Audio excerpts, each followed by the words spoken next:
MAGA comes to talk, and we're going to be live in just a few short minutes, and we got a lot to cover today. Holy smokes, do we have a lot to cover today? There's so much great news going on, and I can't wait to get to it. There we go. Got my coffee, and we are good to go.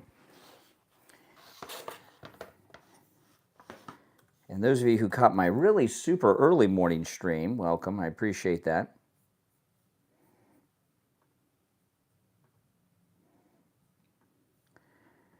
Covered quite a few things on the super early morning stream. If you're new, my name's Brian Craig. This is where MAGA comes to talk, and I broadcast on a whole bunch of radio stations while I'm live streaming here on YouTube, and we'll be live in just a few short minutes on the radio. All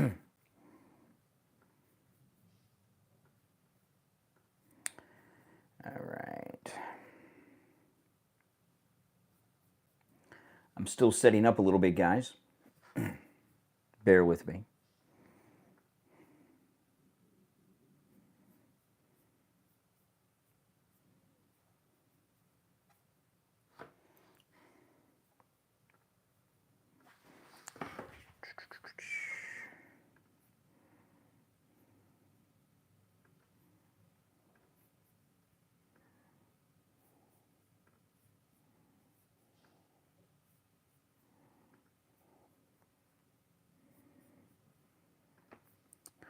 All right, I'm going to put the call-in number and pin it in the chat.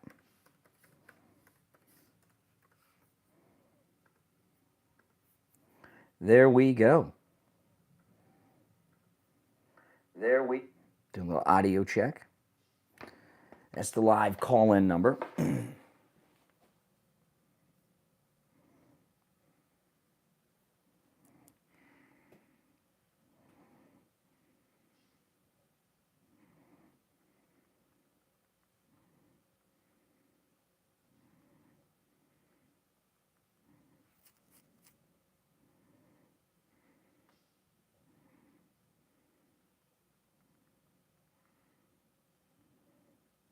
Talking with Mike, the board op at the radio station. We've got so much to cover today.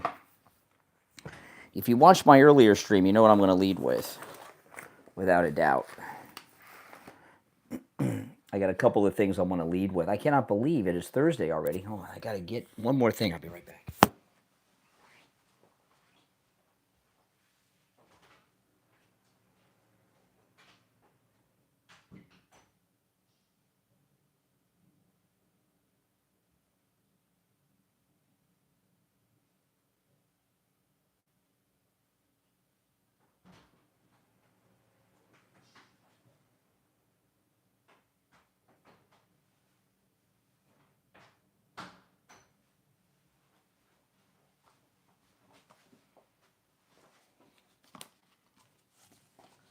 Got to get my iPad.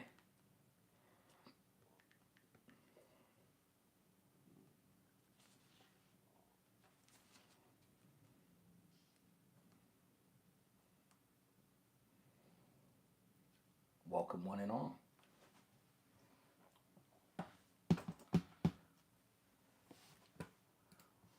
All right.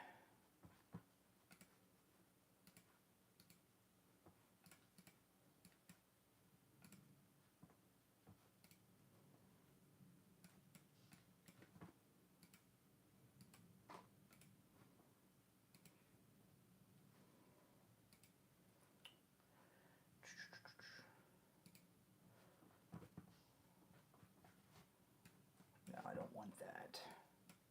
Okay, there we go. I'm just setting up, guys.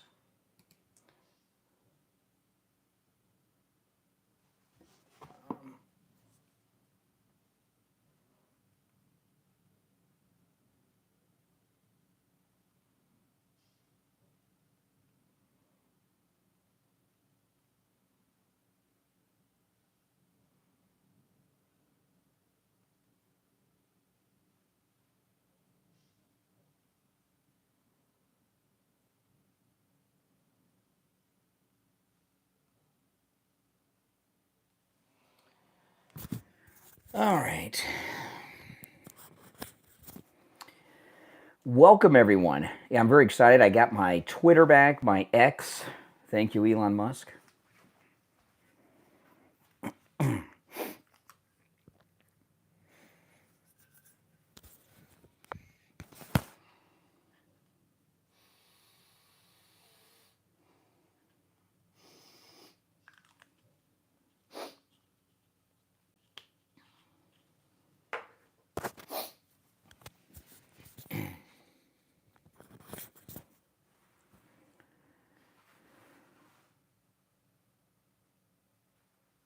All right. We are good to go. I'm all set up. I'm just waiting for the time from Mike that we're going to be on.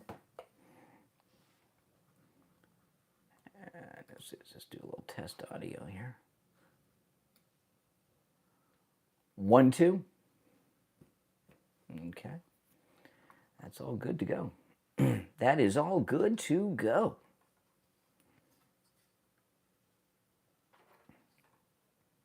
There we are.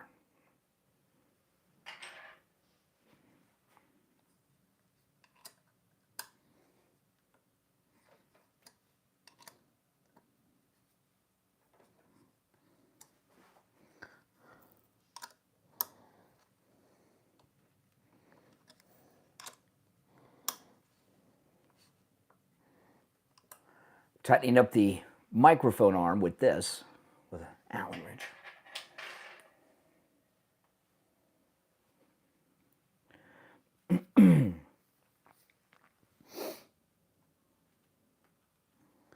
Well, what's good for Trump is good for America. That's what the liberals hate.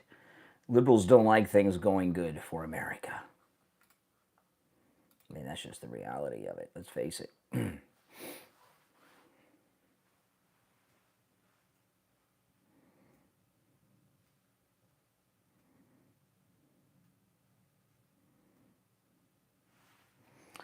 um,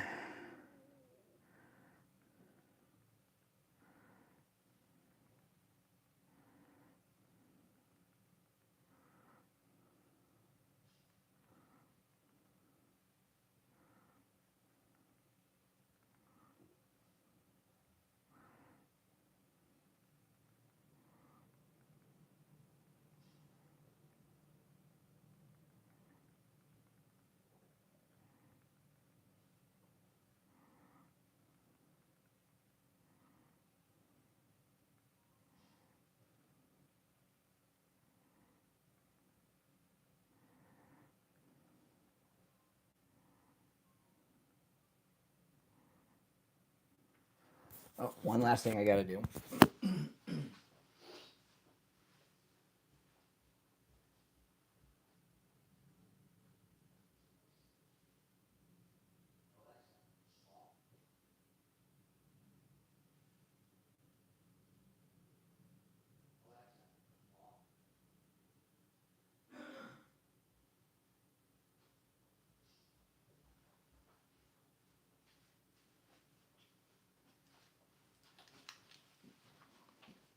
Okay. We are good to go.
We'll be live on the radio in 3 minutes.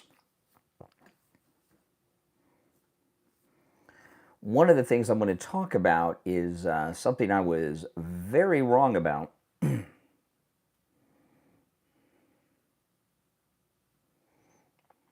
going to talk about that early at the top.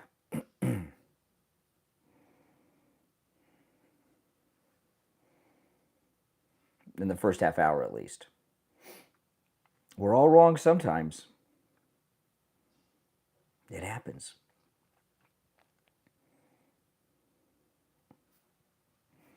Just over, we got 2 minutes. 2 minutes until showtime. Let me see, where do I want this? There we go.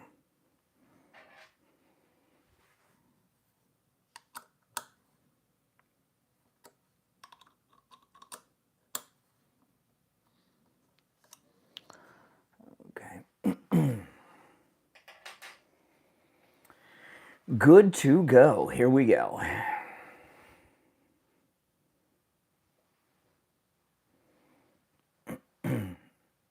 That is correct, Chuck.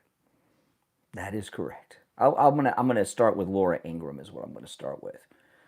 The second thing is that'll be the second thing.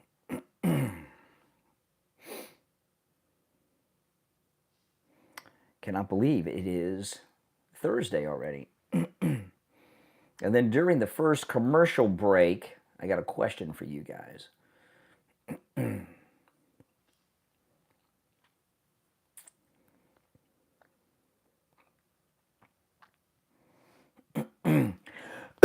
All right, 1 minute.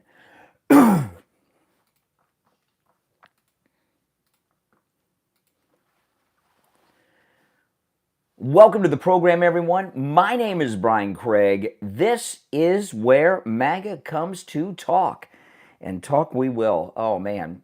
I'm going to start with this story I have up here on the screen and play this clip of Laura Ingraham, who I think was so inappropriate, rude, and nasty with President Trump. I don't know what got under her skin, but I didn't care for it. So we're going to start with that, and then we've got a lot more to cover too, and your calls. All right, we've got about 10 seconds. Stand by.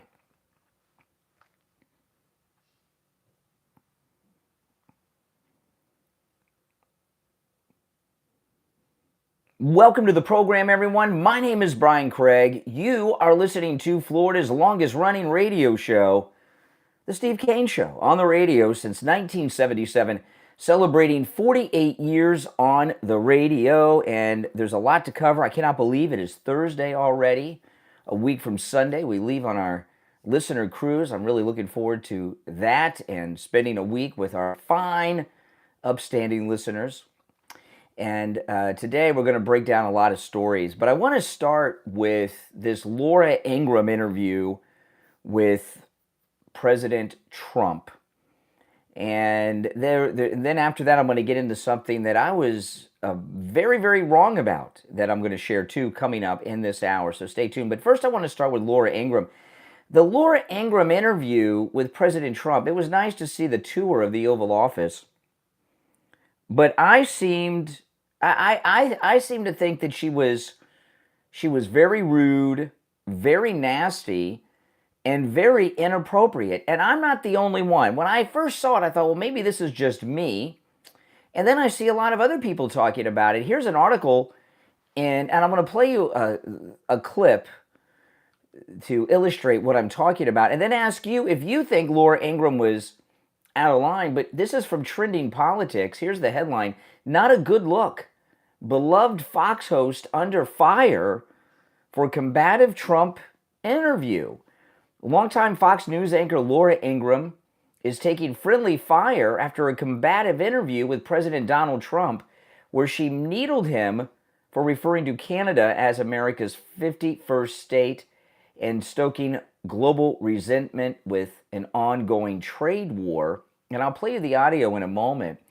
But I was watching Fox a couple of days ago, And it was the beginning of the week, so it was either Monday or Tuesday. I want to say that it was Monday, and I had it on for quite a while.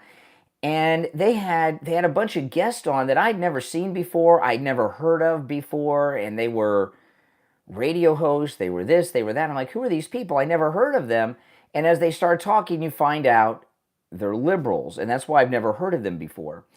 And there seems to be some fascination with filling their airwaves with liberals lately. And people that are consumers of cable news really don't care what liberals have to say. We're not interested in what they have to think. Look at the ratings over on MSNBC and CNN. But let me play this for you. This is Laura Ingraham talking to President Trump about Canada. And what I want to hear from you is, am I being too hard on Laura Ingraham, or was she inappropriate, rude, nasty, and out of control during this interview? I'm going to play you the whole clip. And she interrupts the president. She is condescending to the president. But you be the judge. Listen.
Okay, she said, I don't think so, under her breath, interrupting. Listening to, now, maybe this is just my ears. Obviously, I'm biased. I love President Trump. But don't all Americans? She was condescending. She was interrupting. She had her nose up in the air as if she knows better. And she was inappropriate and rude to the President of the United States. In fact, listening to Laura Ingraham talking to Donald Trump there, the condescending tone, I don't think so, with the deficit between us and Canada, it reminded me of that lunatic governor from Maine at the White House a couple of weeks ago. So I want to ask you all, do you think Laura Ingraham was inappropriate? Do you think that she was rude? And, or not, maybe you don't. Our number is 1-888-465-2631. 888-465-2631. And, you know, the question about this, it's not just that. There's a second question. Why was she so out of control? Why was she so rude? Why was she, Laura Ingraham, so condescending? Is it the new leadership over at Fox? Does she feel she has to do this to sound credible? Or does she have her never-Trumper Republican establishment friends whispering in her ear? Or was that a proper way to conduct an interview? I want to really hear your thoughts on this, because I was really turned off by it, by her. Now, she's got some out-of-control temper tantrums from time to time, but that one was pretty rough. So I want to hear your thoughts on that. Our number, 1-888-465-2631. 888-465-2631. It's a toll-free call no matter where you are listening. Now, the second thing I'm going to bring up, and I'm going to play some audio after the first break with this, I was very wrong about something. there is this young 20-something girl who's she's a co-host slash reporter slash journalist who works with the great Steve Bannon, Natalie Winters. And she was on Piers Morgan the other night with a panel of a bunch of winners, Scaramucci and Christopher Steele. She cleaned Christopher Steele's clock like I've not seen. She is amazing. And I only first heard of her a couple of months ago.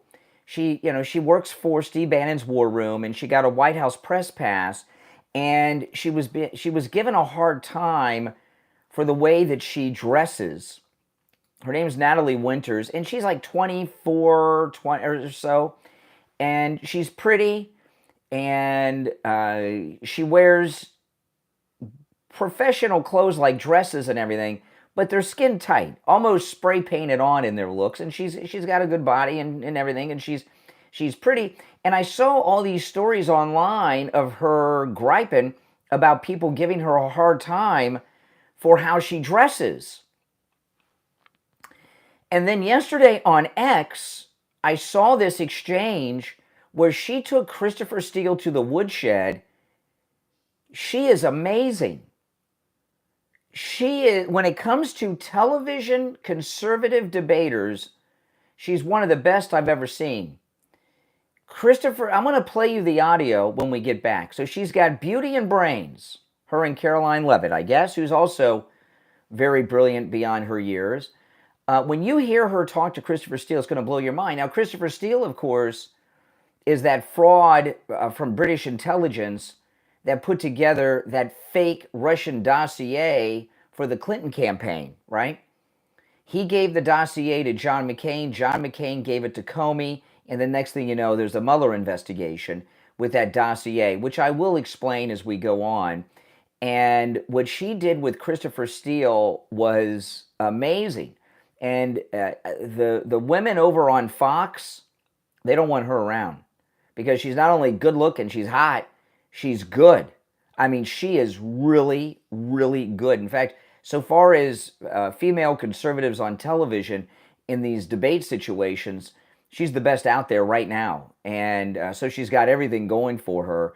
And the women at Fox, they do not want her on that outnumbered couch because they know she's the real deal. But when we get back, I'm going to share this with you with her exchange with Christopher Steele and a whole bunch more. But I do want to hear your thoughts on Laura Ingraham as well. My name's Brian. It's Thursday already, March 20th, 2025. This is the Steve Kane Show, Florida's longest running radio show. We'll be right back. Now, I want to ask you guys a question. I'm going to ask this a couple times during the break because this is only for the online audience, okay? I have an opportunity, and I'm going to ask you what your thoughts are on this. I have an opportunity. Somebody has approached me. I'm not going to tell you who. It's a sponsorship opportunity to do a fourth hour between 9 and 10. Now, this would not start until I got back from the cruise. And the way that would work if I were to do it is when the radio show ends at 9, I would continue for another hour here on YouTube, taking your calls, talking about the issues. Would you guys want to tune in for that? And it's a sponsorship opportunity, and I'm not going to tell you who, but I was approached and contacted about it earlier this week. And I've been thinking about it. I haven't given a yes to it or not. But so the radio show would end. I would just take a pause to let them cut out, and then I would just continue. So you'd still be, and I of course have the phone, so you'd be able to call me. And of course, it would only be the days that I'm in the studio here. I'm seeing a lot of yeses. Okay. I do appreciate that. I do appreciate it. And there wouldn't be, because I have so many commercial breaks on the radio, it wouldn't be like that. It would just be one, maybe two sponsors for the whole hour. And I would just do live commercials for them once or twice during that hour. All right. But it would not start until after the cruise, and certainly not the first day after the cruise because I'll still be recovering. But I would definitely start that in April. Okay. So it'd be the 4th hour.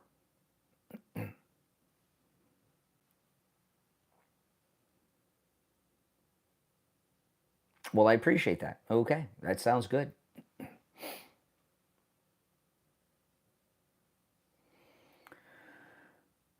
All right, we'll be back in a little about 90 seconds. We'll be back live on the air. I'm going to play the exchange with Natalie Winters and Christopher Steele, and it blew my mind. Blew my mind.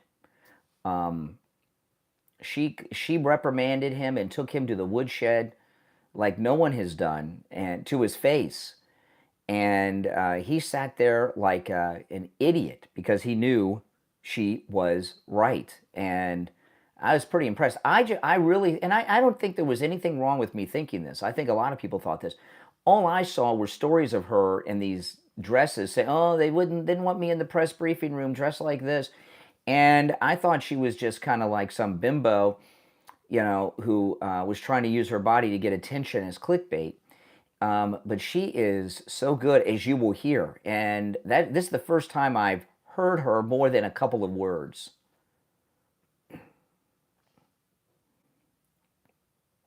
Yeah, they do not want her on Outnumbered. They don't want her on Outnumbered. Mm-mm. Oh no, women are very catty. There's no getting around it. They are very catty.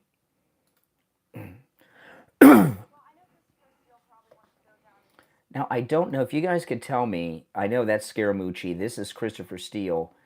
Who's this guy in the top right? He's familiar. I can't remember his name. And this guy in the middle. I don't know who he is either. All right, stand by. We're coming back.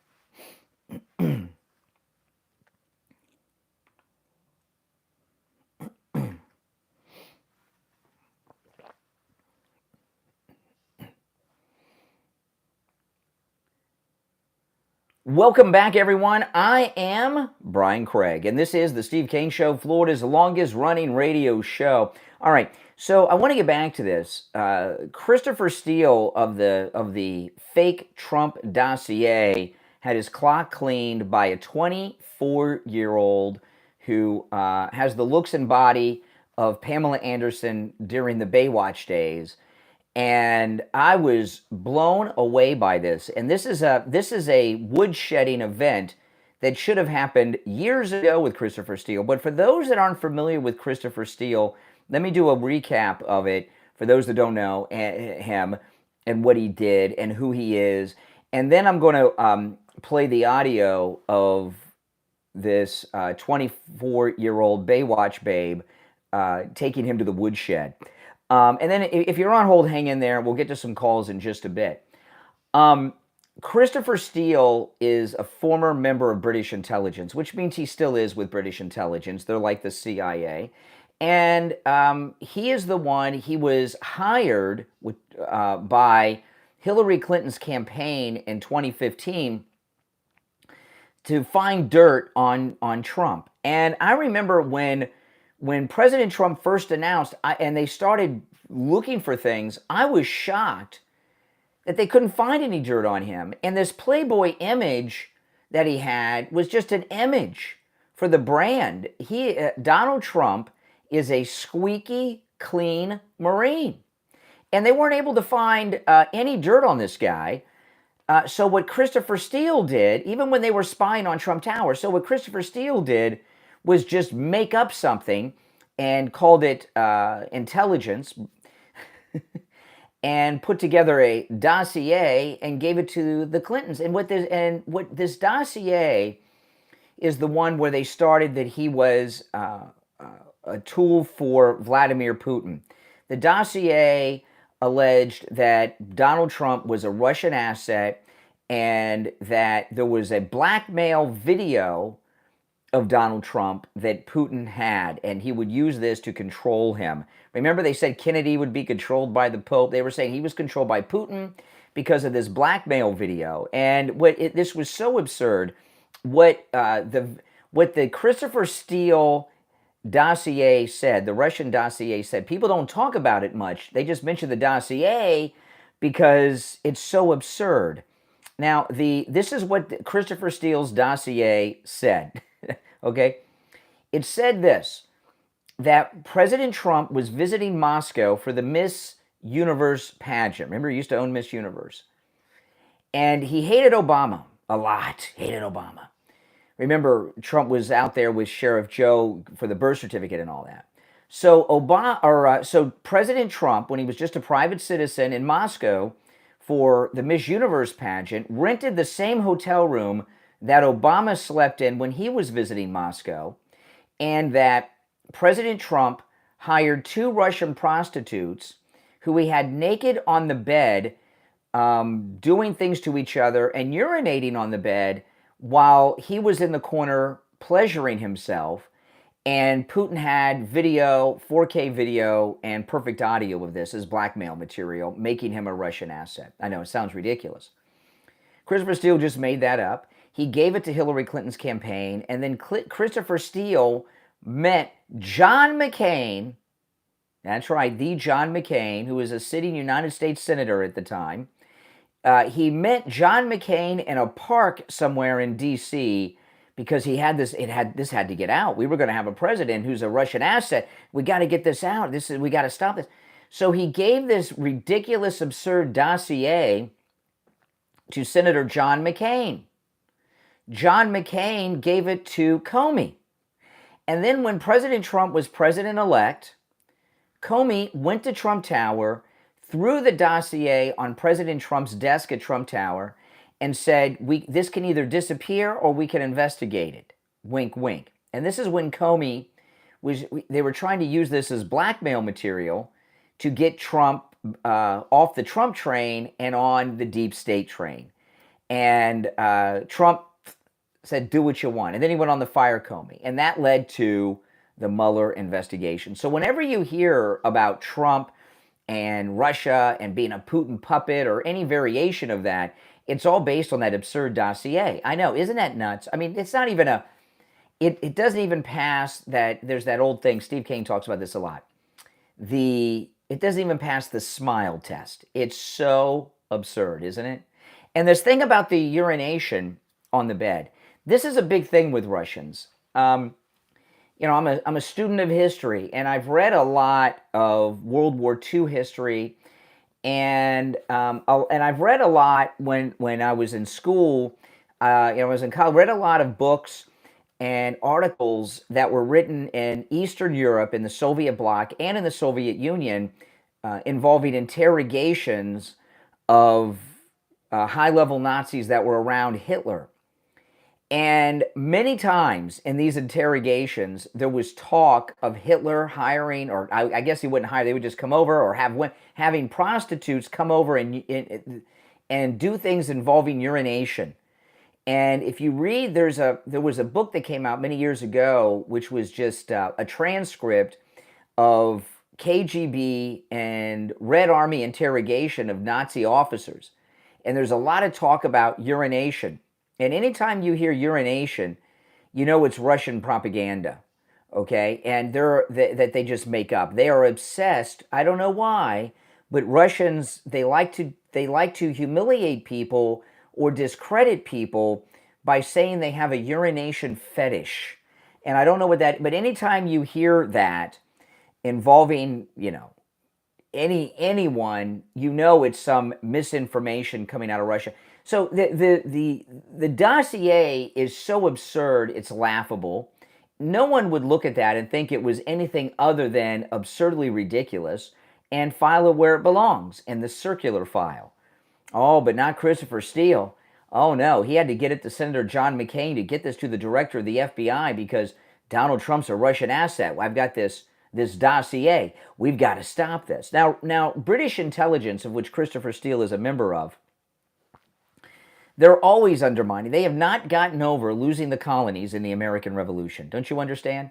So they're always trying to undo America, whether it's lying about WMDs in Iraq, trying to keep this endless war going in Ukraine, stopping Trump with this fake dossier. You know, the British intelligence is a very, very disruptive organization whose one of their many missions is to get even with the United States for leaving the empire, because this was we were the first domino to fall, and they got a little tiny island now that is a caliphcy. Okay, so that's that. All right, now I'm looking at the clock. I got to take a break. So after the bottom of the hour break, I'm going to play this audio of Steve Bannon's young Baywatch babe, Natalie Winters, take Christopher Steele to the woodshed like he should have been done like 9 years ago by everybody in the media when this absurd dossier came out. And I know I had to do a little bit of a review on the dossier because so few people are familiar with it. All right, if you're on hold, hang in there. My name is Brian Craig. It's the Steve Kane Show, Florida's longest running radio show. We'll be right back. All right. If you're on hold, hang in there. Hang in there. So I got a lot of positives, a lot of yeses from for the fourth hour. Okay. So I will reach out to the person that reached out to me wanting to sponsor the fourth hour, and it would be it would not. I wouldn't have the commercial breaks as often. I would have one or two sponsors for the fourth hour, and I would do live spots a couple of times during the hour, and you'd still be able to call in. So I'm going to start that sometime in April after the cruise. I may need a week to get back and get back in my groove, and because I'll have a lot on my plate when I get back from the cruise. I'm gone for a week. So we'll start that in April. That's awesome. So I appreciate your guys' support, and you got to support the sponsors of that fourth hour as well. So the way it'll work is when the radio show ends at 9, I'll just keep going. I'll have to take a pause to give them a moment to cut out, and then I'll keep going. And it'll be the days when I'm in this studio. Sometimes I have to go to the radio station, so when I go to the radio station, it would just be 3 hours. Like I got to go to the radio station a couple times next week, so on those days it would just be 3. But the days that I'm here, we'll go for the extra hour. Sounds good. I appreciate your support, guys. I really do. It means a lot to me. It really does. Like the Today Show fourth hour, but better. Yes, that's right, but better. That's right.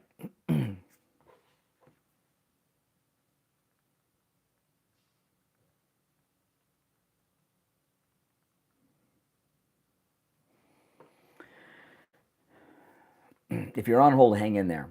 I'm going to play the audio before I go to any calls because I got to get to it.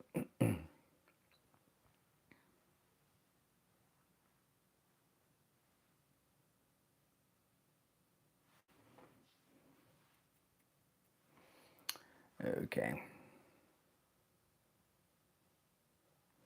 No, they're trying to do us in, the British. There's no doubt, you know. Oh, it's the golden age of America, man. The golden age of America.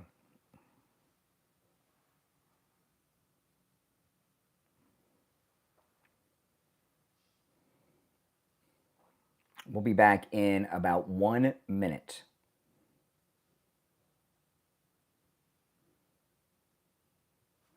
Yeah, I do want to hear your thoughts on Laura Ingraham, guys. Call me on, because I think she was out of control. I really do. I think she was very rude, you know, and the condescending is what I don't like. People that are condescending. That is, I think it's one of the worst, most disrespectful things people can do is the condescension. I do not like that at all, especially to the president.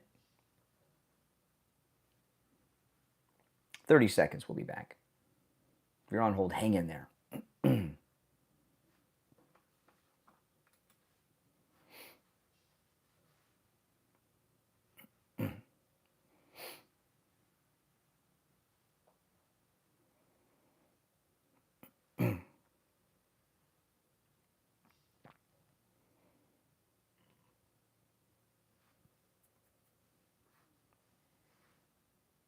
Welcome back, everyone. I'm Brian Craig. It's the Steve Kane Show, Florida's longest-running radio show. Okay, so let me get to this. I had to do that background on the Christopher Steele dossier because the media never tell you what was in it, because they know if they tell you, you'll laugh and say, who would believe something so stupid?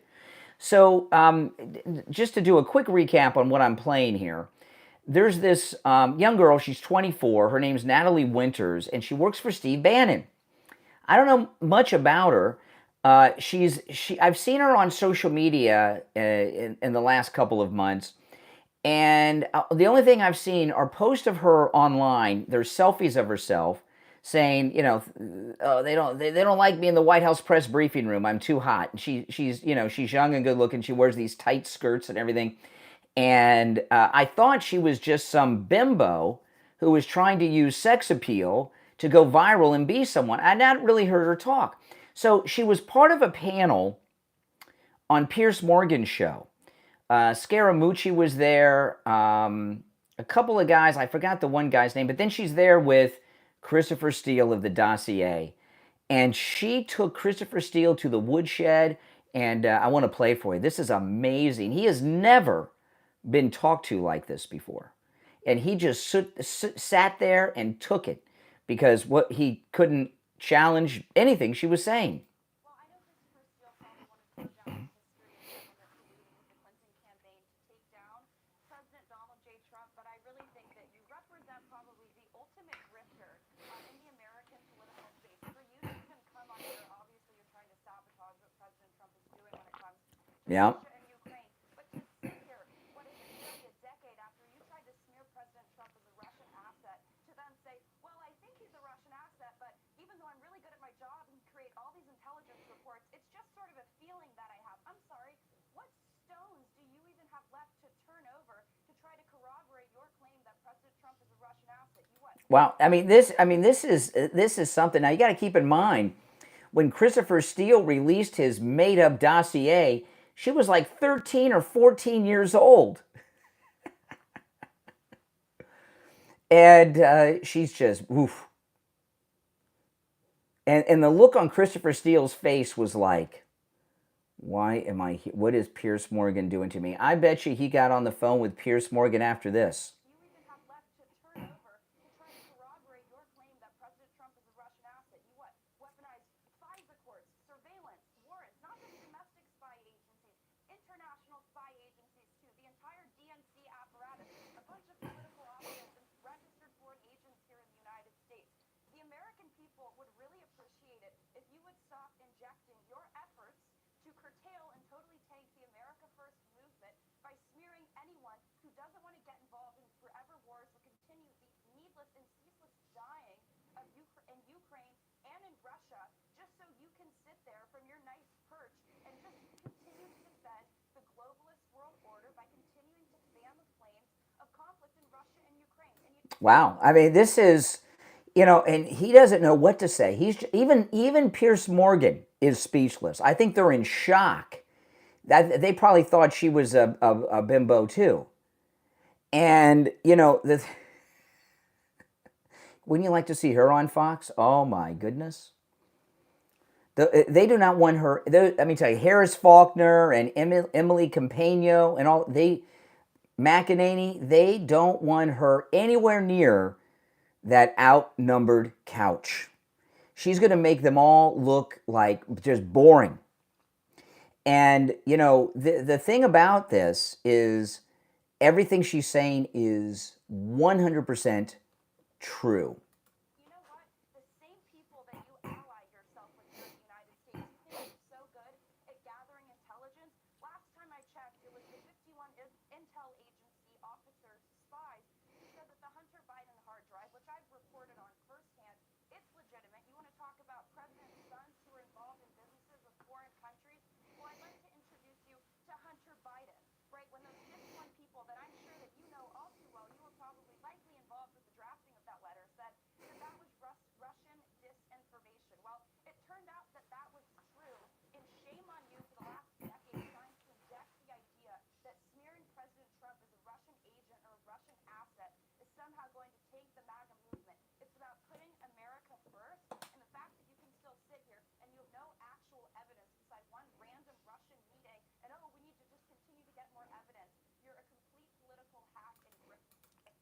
You're a complete political hack and grifter. You know, you got to understand, Christopher Steele is used to people standing to attention when he walks in the room and telling him how brilliant he is and how important his work is. Never been talked to like this, ever. Especially by a girl who looks like she works at Hooters, okay? And when he did all of this with this fake dossier, um,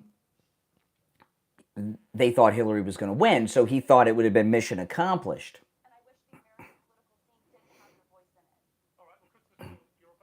Listen to this. Your suffering's about to end, Christopher Steele. So now let's listen to his response.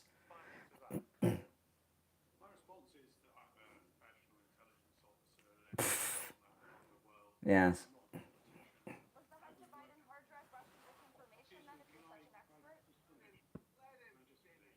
Oh, here comes one of the liberal jerks in the squares. Another one of the talking heads coming in to get his back.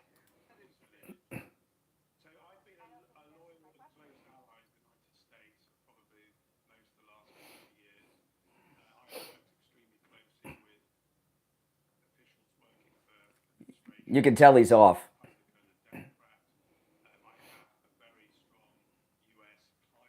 I bet he does.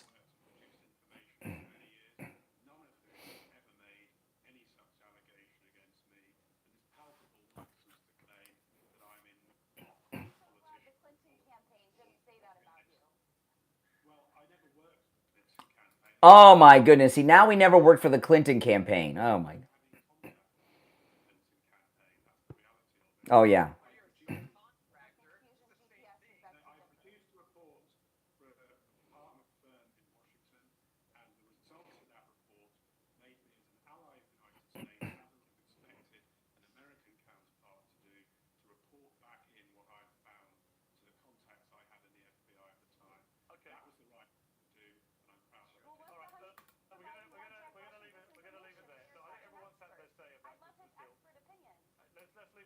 Yeah, let's leave it there. Pierce is getting nervous. He doesn't want MI6 on him. You know, the British intelligence is like the CIA. You never leave it. So this was beautiful. And I'm sure the president's seen that. I mean, that was beautiful. He should have been talked to this way 9 years ago, 10 years ago, when this garbage first came out. And this has gone viral online. And I'm so glad it did because not everyone knows about this. Okay, now, well, let me give out the number. I want to hear your thoughts on this and Laura Ingraham. I'll probably play the Laura Ingraham clip again after the break because I did it right at the top. And we've been into this for a while because I do want to hear people's thoughts on that. Our number, 1-888-465-2631. 888-465-2631. You're on the air. What's your name? Where are you calling from? How you doing? My name is Michael from Valley Stream. Yeah, go ahead, Michael. Yes, just wanted to talk about Trump. Yeah, speak up a little bit, Michael. Speak up. Okay, I'm sorry. Yes. So, I know the JFK files came out a couple of days ago. Yep. Was there any big stuff that dropped? Because I didn't read the whole thing. There's 800,000 files. There's 1,000 files and over 80,000 pages. Yeah, but we're not. There's a lot, but we're talking. It's not open phones today, but you can call in about that tomorrow. All right. So let me answer some of these other calls on the line. All right, let's go. You're on the air. You're on the air. What's your name? Where are you calling from? Name's Linda. Yeah, Linda. Hi. Hey. I wanted to ask, how's Steve doing? I miss him, and he was such a great mentor for you. No, Steve's doing well. He's just taking a little time off for some family things. Oh, okay. Yeah. Okay, don't worry. And he's going to be on the cruise, too. So, Well. yeah, he's going to be on the cruise and everything. Okay, I hope we hear from him soon. Yeah, me too. I hope he's here today. Yeah. Oh, really? Oh, I'll probably be at work by that time, but okay, I'm glad.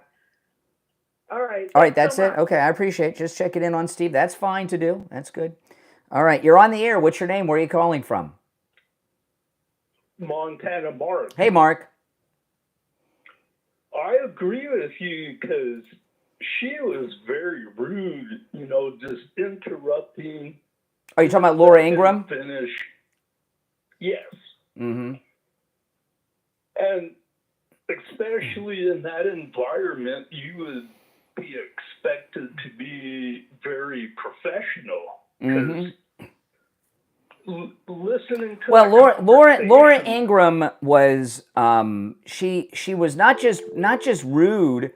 She was condescending to President Trump, corrected him, was interrupting him. Why do you think she was so out of control? I think she thinks she's so important and full of herself that she can do anything. Yeah. But listening to the interview is kind of like Saturday mornings. I hang out with like 5 or 6 friends and everybody's talking back and forth. But in that situation, you should be very professional, respectful, and polite, and she wasn't. Well, what I picked up from it, because I listen with a different ear, because I'm a broadcaster too. She wasn't talking to the audience, and she wasn't talking to the president. She's got some people in her circle whispering in her ears, and she was doing that for somebody else. I don't know who, but she was doing that for someone else. Whether it was her bosses at Fox, I don't know. But she came in there pretty disrespectful. I appreciate the call, Mark. If you're on hold, hang in there. We're going to take our last break of the first hour. I'm Brian. It's the Steve Kane Show. We'll be right back. I showed the tag because someone was in the chat room questioning where the hat was made. So I thought I would show them. And we come back when I talk about my pillow. If you're on hold, hang in there.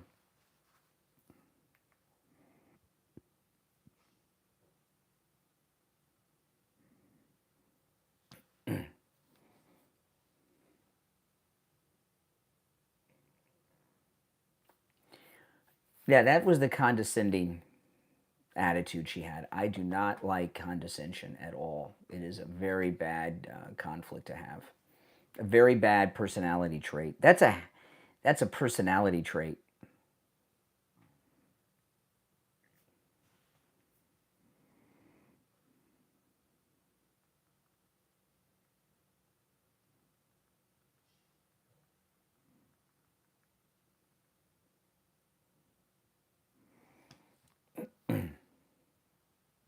Mm-hmm. If you're new, make sure that you subscribe. All right, make sure you subscribe, and if you're already sub, please like and share, guys.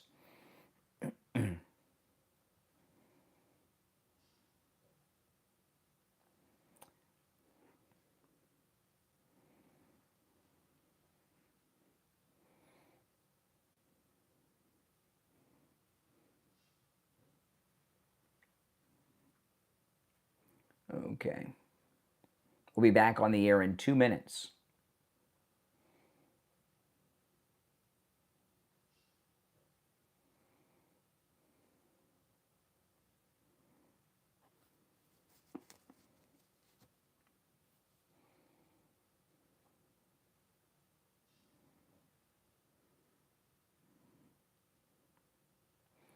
Yeah, I was pretty impressed with her. Christopher Steele's a terrible person. Terrible person.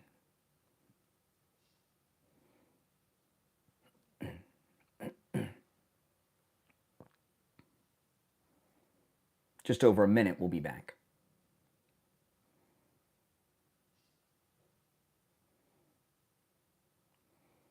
Well, she just didn't, and she just didn't yell at him. I mean, she really exposed him, right? And he knew he'd gotten whooped. You could see it in his face.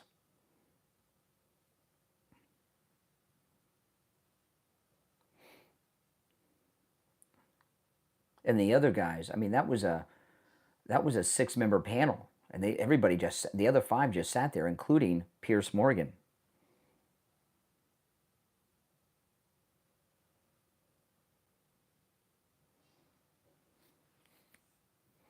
Mm-hmm.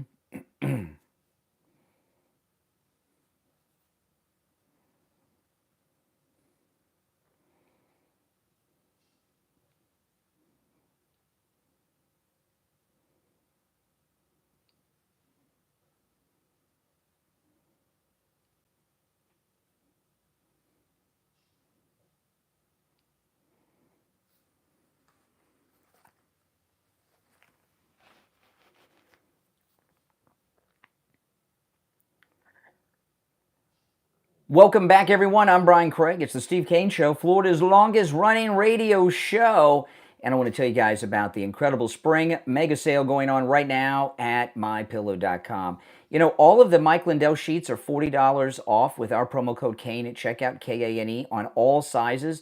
Both the 100% Giza Cotton Dream Sheets and the Percow Sheets, $40 off. Huge deals on the towels, the My Cross that Mike Lindell wears. Huge deals site-wide.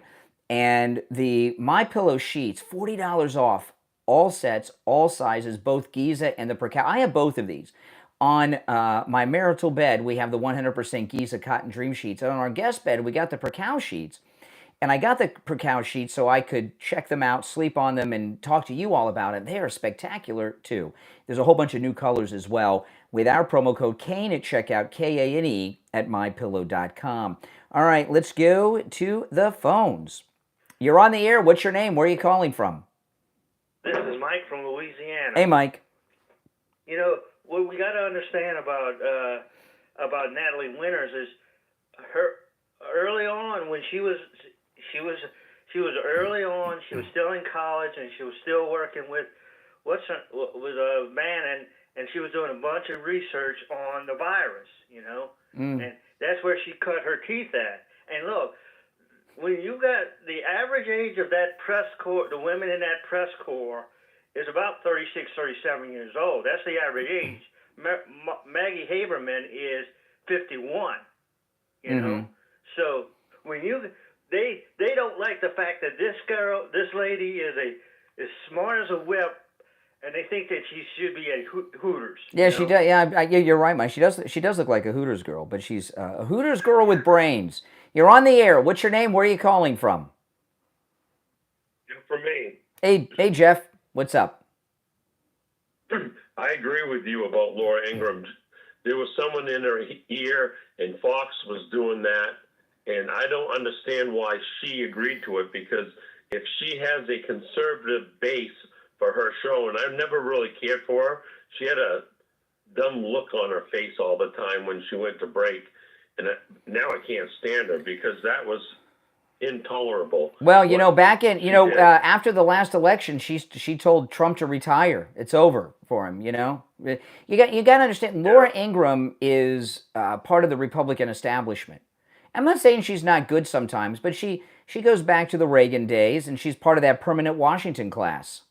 So that's where, and she's looking at this, I'm going to be here after Trump's no longer in Washington. And you're seeing a lot of these people that are throwing their allegiance, trying to, like her, back to their friends in the establishment, and they need to be called out. And I think she's going to lose. I think Fox, and Mickey Hastings had a good point about Fox has been slowly changing, and I think they're trying to get more Democrats and not caring about the conservative people that listen. Do you agree Yeah, with that? a lot of times, sometimes they tell themselves, we got the conservatives, so let's try to reach out to and bring the liberals, and they don't understand. They don't understand. You know, go ahead. And Fox has destroyed themselves. When they got rid of Tucker, I stopped listening altogether. I don't even listen to them anymore. And I've been listening to Natalie Winters when she was in college first coming on, and she has grown very fast. She's very intelligent and articulate, and she doesn't hold back. And I think that's why Bannon picked her. She's feisty. I like that. You know, I had never really heard of her. I'd seen her once or twice with Bannon. I didn't pay any attention. And then when I saw her take these selfies in the miniskirts and the sprayed-on sweaters at the White House, I'm like, come on, you know. And I was so wrong about her. I saw this. She is sharp. She's really, really good. And if you notice, the cool young people are the MAGA people, right? That's right. Yeah, I mean it's That was my next point, Brian. She brings in a lot of young people that are joining the Trump train, the MAGA movement.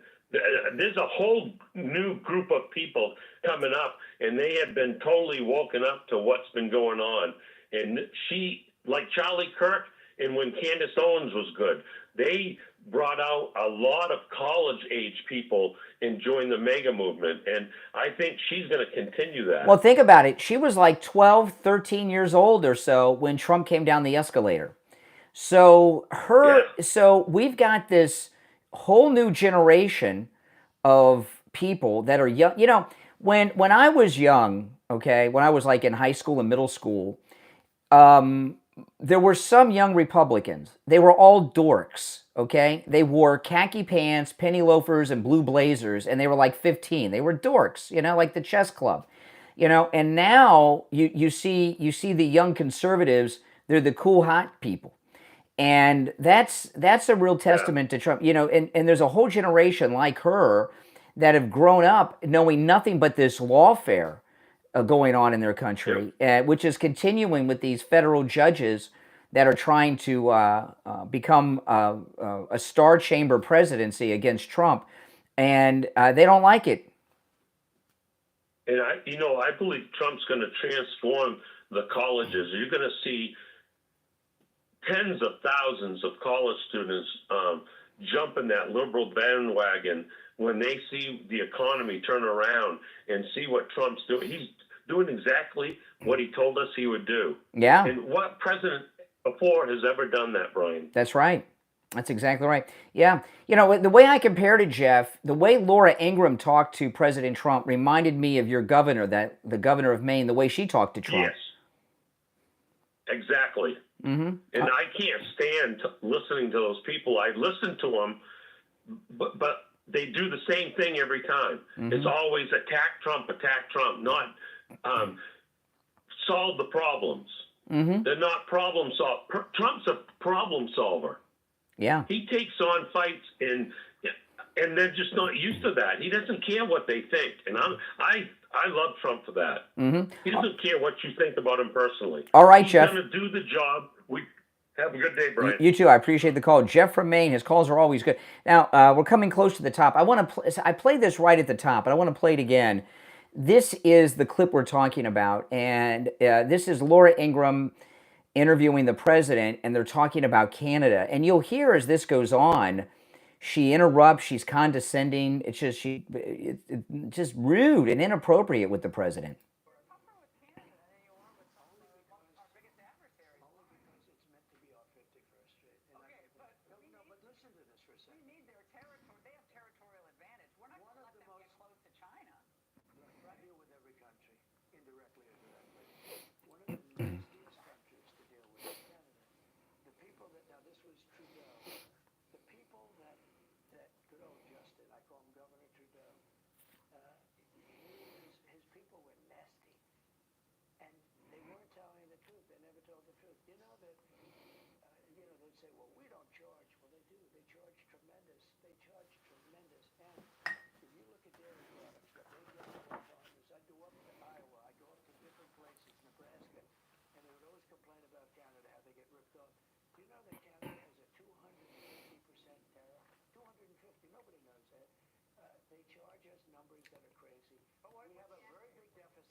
Hear that? Okay, now that's the condescending. She says, "I don't think so," under her breath. Like she's talking. This is, you know what this reminds me of? Alec Baldwin's psycho wife telling him, when I'm speaking, you're not talking. Remember that on the red carpet the other day? She's got that kind of attitude, Laura Ingraham.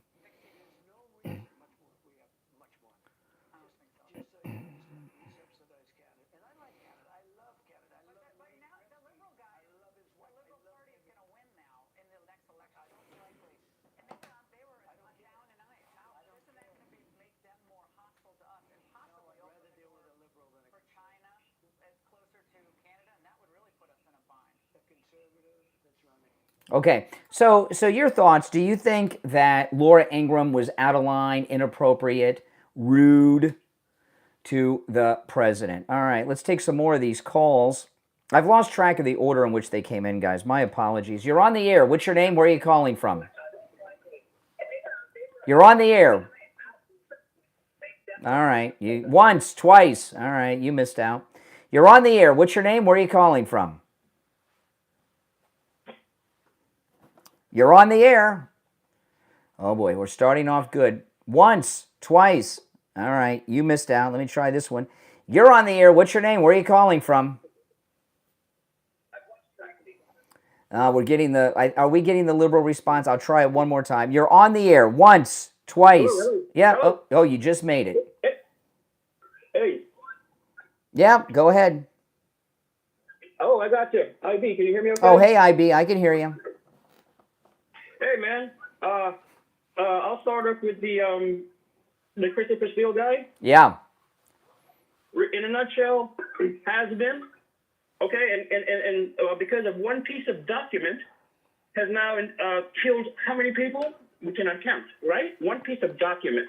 Yeah. And put our country through hell and had everyone in this audience who is friends, family, over the debates through the years over Trump. Now, Laura Ingraham, what does she think she is? What is she, on equal footing?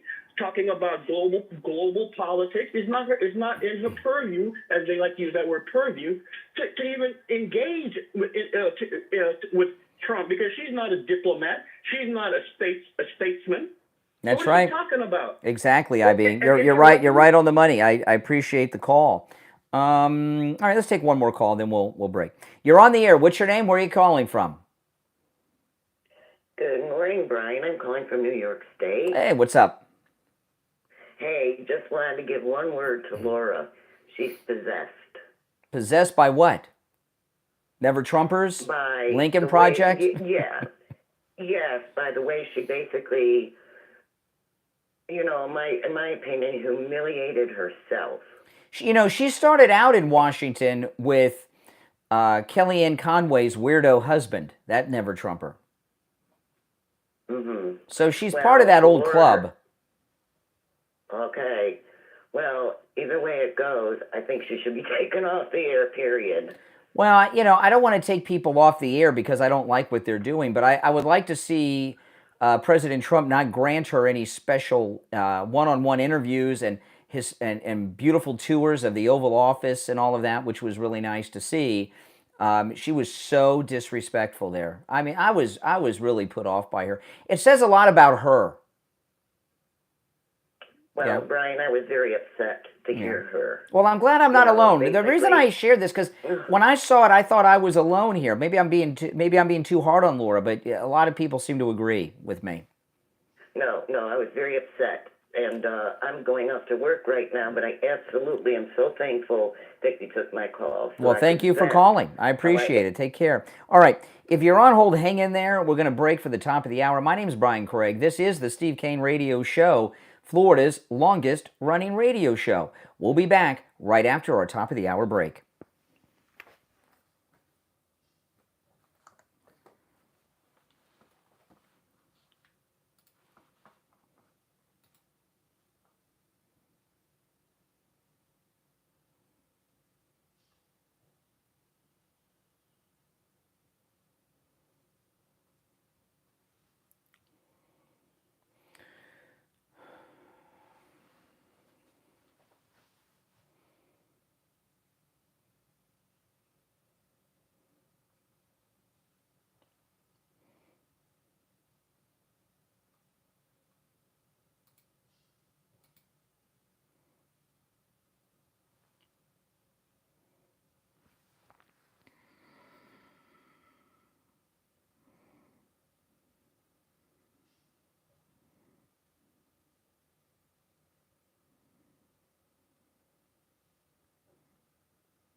Now, guys, if you'd like to support the program, you can become a Patreon supporter. There's a link in the description of the video. And Patreon supporters, you get access to commercial-free editions to all of my podcasts. And, of course, my wife and I both post things there that we don't post anywhere else. If you become a Patreon member, there's a link in the description of the video. Okay, we'll be back in 2.5 minutes. And we have a nice community. You know, you can reach out to me and my wife directly, and we respond. And it's a closer knit community. But there's a link in the description of the video. It'll take you right to it.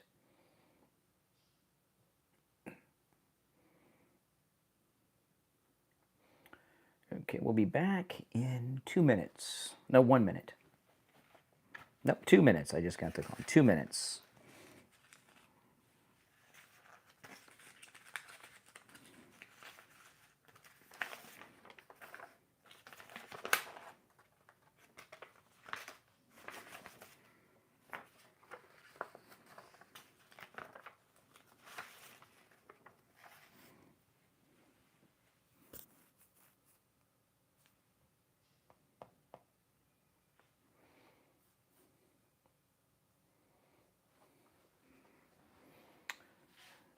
Okay.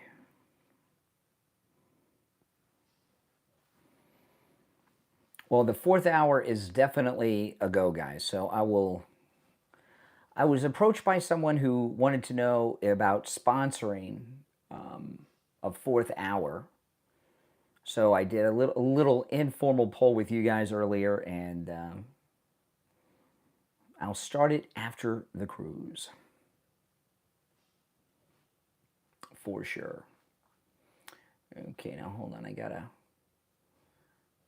queue up.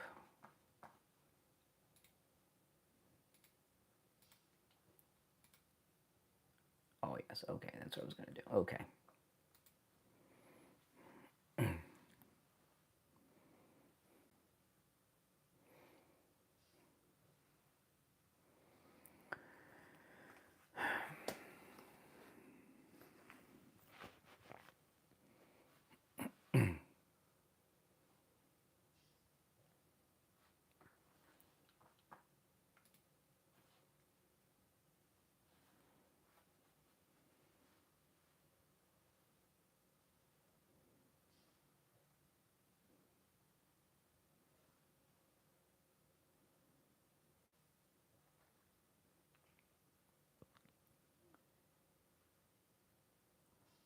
Welcome back, everyone. I'm Brian Craig. It's the Steve Kane Show. Hour number 2 has begun. If you're on hold, hang in there. And you're welcome to call in about anything I brought up so far. Did you see the apologies they had to make on MSNBC? Oh, I love this. This is so awesome. The apologies to Tulsi. Oh, I love it. Listen. Last night, the last word reported on excerpts of an interview between the director of national intelligence, Tulsi Gabbard, and an Indian TV news network in which she said Trump was good friends with the world leader. Now, we said that world leader was Vladimir Putin, but the full interview was subsequently released, and it showed that Gabbard was referring to Donald Trump and the Indian Prime Minister, Narendra Modi. Last night, we reported on excerpts of an interview between the Director of National Intelligence, Tulsi Gabbard, and an Indian TV news network, in which she said that Trump was good friends with a world leader. We said that world leader was Vladimir Putin, but the full interview shows that Gabbard was referring to Trump and Indian Prime Minister Modi. So both of them said the same thing word for word. And Stephanie Rule, and I don't know too much about her other than she's a liberal jerk on MSNBC, but she's got the skin of like someone that smokes like 6 packs a day. You know how smoking has an impact on the skin and the voice? I don't know that she's a smoker or not. I'm not saying she's a smoker, but she looks and sounds like one. And the other guy, that Velshi guy, he's Muslim. And I think that's relevant to point out with everything that's going on in the world today. And what they left out of this fake apology that they gave is they made it up. They made it up because they've created in their mind any connection to Russia, like Christopher Steele, is some type of negative. They knew what what she was talking about, and they just made it up to smear him, the president, to their small little audience. And That's why they're in trouble. Even the liberals, they've lost credibility even with the liberals on MSNBC. All right, let's go. You're on the air. What's your name? Where are you calling from? It's Rob Wilkerson from Pennsylvania. Okay, you sure, Rob? Are you in the car? You got to speak up, Rob. Okay, yeah. So I'm calling from Pennsylvania, and I listen to your show about every day. And thank you for taking my call. But man, you really irritate me, and you know how you have double standards and how you're a hypocrite. You talked about Biden and how the media always agreed with him, did this and that, and now you're talking about a real TV news lady, Laura Ingraham, how she's correcting him whenever he makes mistakes. Mm-hmm. Well, first off, he didn't make mistakes. I mean, you got to understand he's how old and he has signs of dementia. So Biden, yeah, Joe Biden does. Yeah, of course, Joe Biden has signs of dementia. Well, so does Trump. I mean, give me an example of the last time he showed that he has dementia. How he stutters and he stutters. Mel Tillis used to stutter. Remember Mel Tillis? He stuttered. The stuttering, by the way, that was Biden who said he stuttered. They said Biden was it. I asked you about President Trump. When is the last time he was in front of us on television where he displayed dementia symptoms?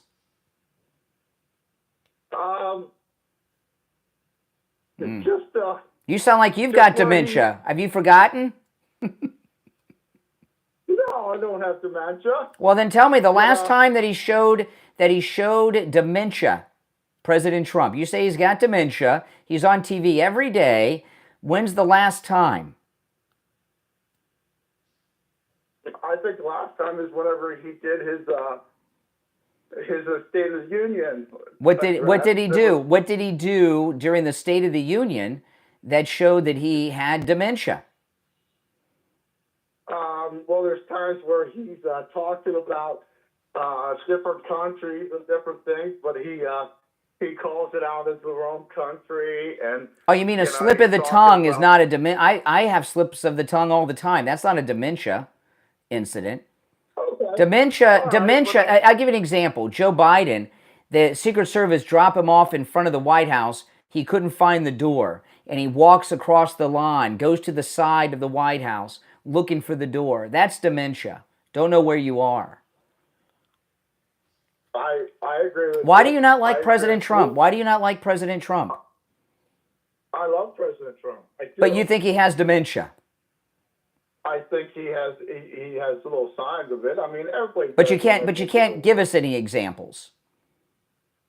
There's just so many little examples. Well, then you should be able to. There's little. Okay, so give us.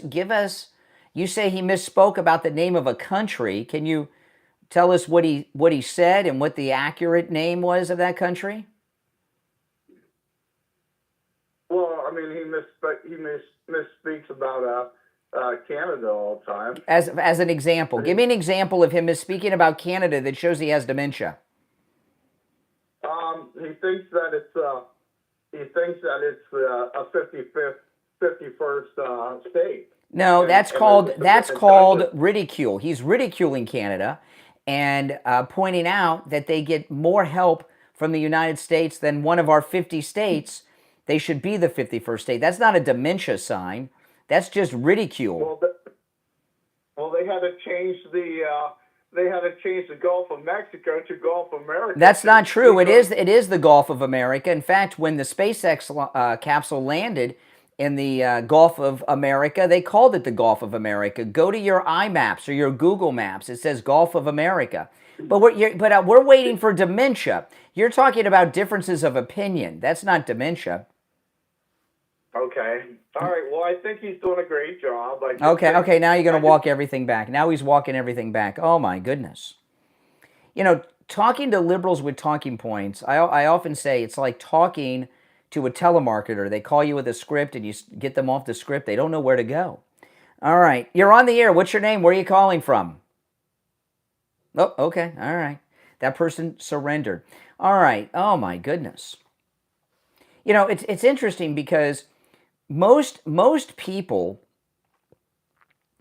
that are liberals, and I've seen this long before Trump, liberals have always been people that have very little to say other than these talking points, okay? And when I first started doing this, the big talking points were the Republicans are giving corporate welfare and the Republicans are the party of Strom Thurmond. Those were two big ones. And I remember I would ask a caller, we're the party of Strom Thurmond. What does that mean? And they would never be able to tell you what it means. Liberals are pod people. They are parrots. If Rachel Maddow on her program tonight said Polly want a cracker, I would get a call tomorrow from some liberal brain-dead hack like that last caller telling me Polly wants a cracker. Okay, that's all they got. Now, after the next break, we'll take some more calls. I got a lot of stories to cover as well. A very heavy news day. And I am glad to see that everyone except the last caller agrees with me about Laura Ingraham being out of control, rude, and inappropriate with President Trump. Our number's toll-free, 1-888-465-2631. You know, on my Instagram yesterday, Brian Craig Show on Instagram, I posted a picture. I went out to lunch with Dr. Appleton, our laser away pain doctor, on Saturday. Dr. Appleton took me out to lunch at a great Mexican restaurant in Boca. Oh my goodness, the food was spectacular. And I got there a little early. So I went to the bar and I took a picture of what I got at the bar. I put it on Instagram. I had a Corona and a shot of tequila. And I took a picture. I put it on Instagram. And I said, both of these drinks are for me. Dr. Appleton had water. That's right. He's the doctor. He had water and great, fresh Mexican food. Dr. Appleton's amazing. He's rid me of pain 7 times. His laser away pain treatment works without medications, without shots, without injections, without downtime, on every type of pain I've ever heard of. This is an incomplete list, but I'm going to go through some of them. This is what laser therapy treats. But again, a very incomplete list. Arthritis, bursitis, work injuries, sports injuries, strains and sprains, repetitive motion injuries, post-surgical swelling, neck and back injuries, knee conditions, tinnitus, sciatica, spinal stenosis, fibromyalgia, plantar fasciitis. I've talked to some people that have had their plantar fasciitis treated with Dr. Appleton. That is a god-awful pain, and they're not suffering any longer. Rotary tears, herniated disc, acute pain, chronic pain, the list goes on. Call Dr. Appleton and say bye-bye to your pain too. And remember, appointments are not necessary and walk-ins are welcome even on Saturday. 954-973-0710. 954-973-0710. That's 954-973-0710. And online, AppletonCairo.com. We'll be right back.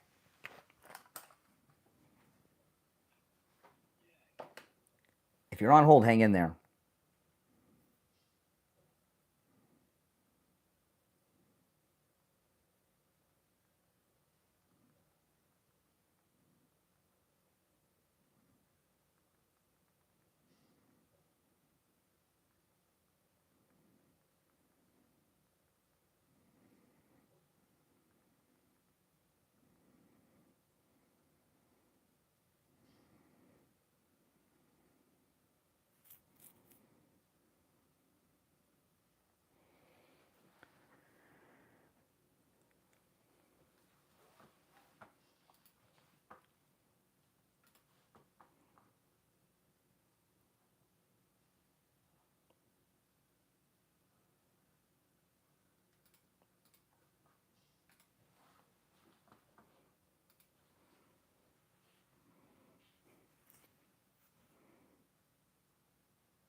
We'll be back in less than a minute, guys.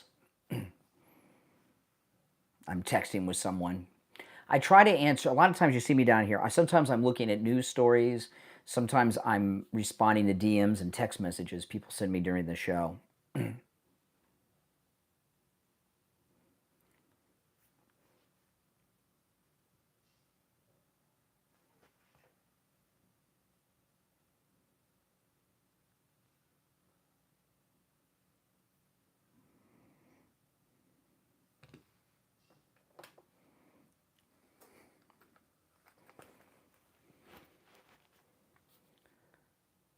Welcome back, everyone. I'm Brian Craig. It's the Steve Kane Radio Show, Florida's longest running radio show.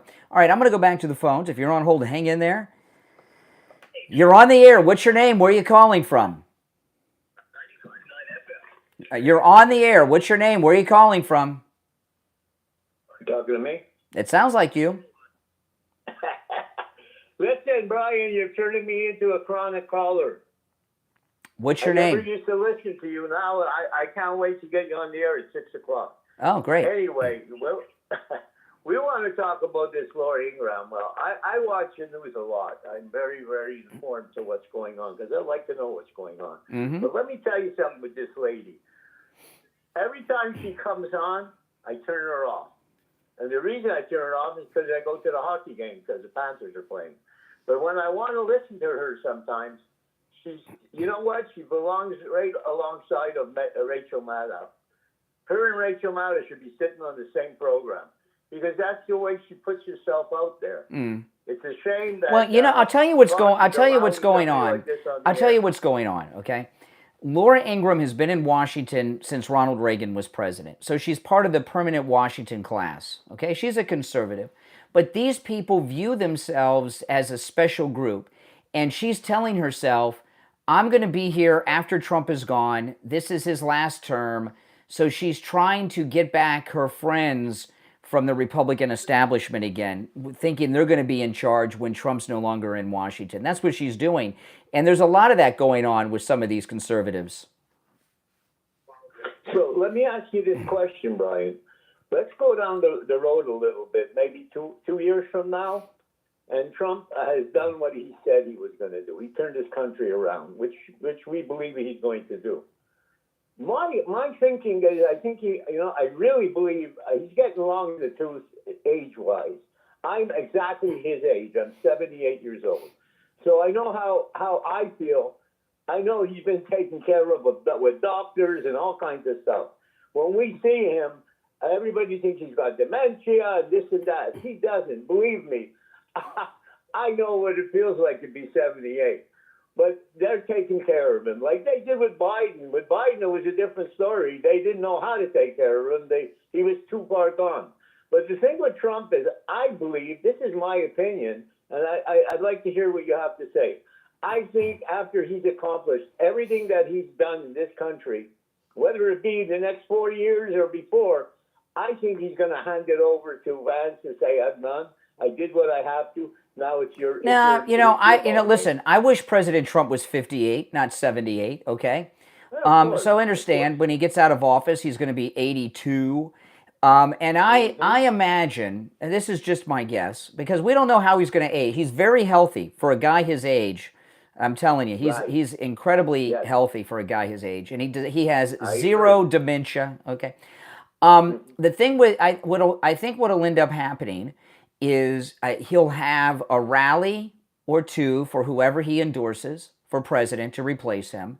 He'll go to the Republican convention every year and give an endorsement, and he'll do rallies from time to time for special people for the rest of his life. And then one day there's going to be a final rally that they'll make a big deal about. But that's what'll happen. And I'm hoping that I don't want to talk about the post-Trump presidency yet.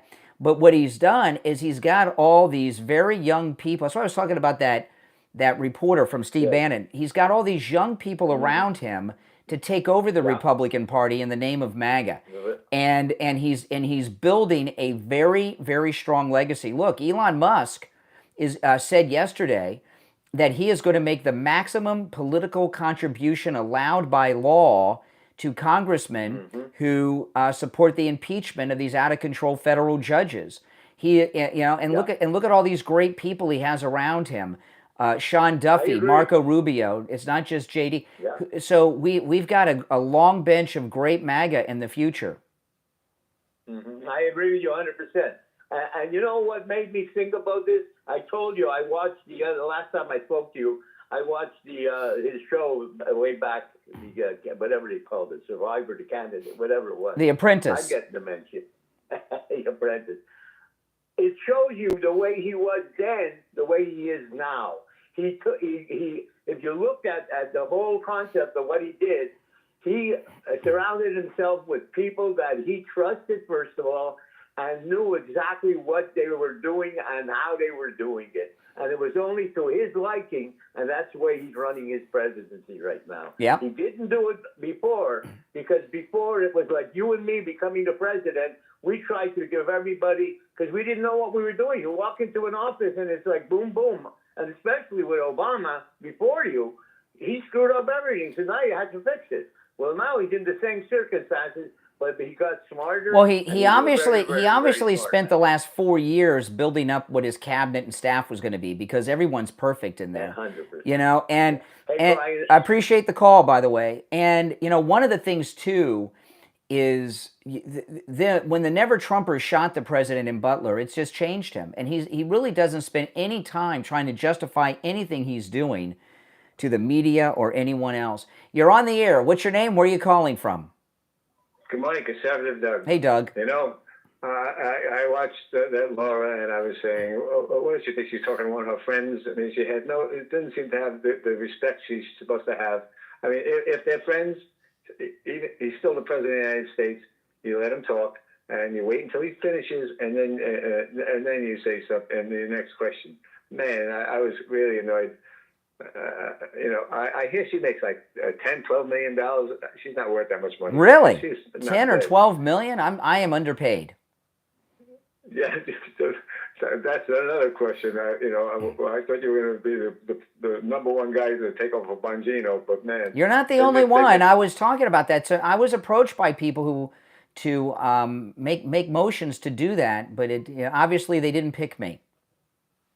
Well, you should be making those motions again, because I think they may want to give you an opportunity, because you would be much better than that guy. The guy's not terrible, but... Oh, you're talking about the Vince show, the guy that they replaced Bongino with? Yeah, it's weak. Yeah, very weak. I heard him. He's all right. He's okay, not great, but you would be 10 times better. He's the kind of guy you have on maybe as a guest on the phone. He's not a main personality to take over a show, especially a show like that one. He's just weak. Yeah. And that I only heard the first show. He spent the whole thing interviewing Tucker, which was really uninteresting, because Tucker didn't really have anything new to talk about. I'm Tucker, I'm here, and J.D. Vance is going to be the nominee. Whoop-dee, okay, all right.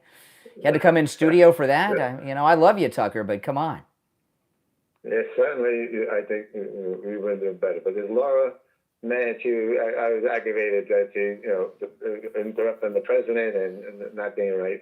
And I don't see why she did that, but I would think that President Trump is not going to be looking to do any more interviews with her. I don't know. We'll see. All right, Doug. Appreciate the call. Take care. Yeah, we'll find out. I want to tell you guys about the free doorbell camera offer from Sloman's with the installation of your Sloman Shield. If you don't have this doorbell camera already, you should get it. And it also makes a great gift. It's amazing how many things I see in the news that is footage from doorbell cameras now. It's amazing. From the Venezuelan gang members in Colorado in that apartment building, that was all taken off of doorbell camera. These things are amazing. And, you get a notification on your cell phone whenever there's movement at your door. So Sloman's are going to give you a free doorbell camera with the installation of your Sloman Shield. You can get this as a gift, too, for mom, for dad, for your adult children. But Sloman's, they're also going to give you a free customized home security system and professional installation when you use their low-cost central station monitoring. You get an LED touchscreen, a motion detector, 10 contacts for the doors and windows, a lifetime warranty, plus a backup battery. And you'll get a free doorbell camera with the installation of your Sloman Shield. Give them a call right now, no matter where you are located, and get your free doorbell camera, all right? 1-800-ALARM-ME. 1-800-ALARM-ME. That's 1-800-ALARM-ME. I'm Brian. We'll be right back.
We'll be back in 2 minutes. 2 minutes.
We'll be back in 1 minute, guys. 1 minute.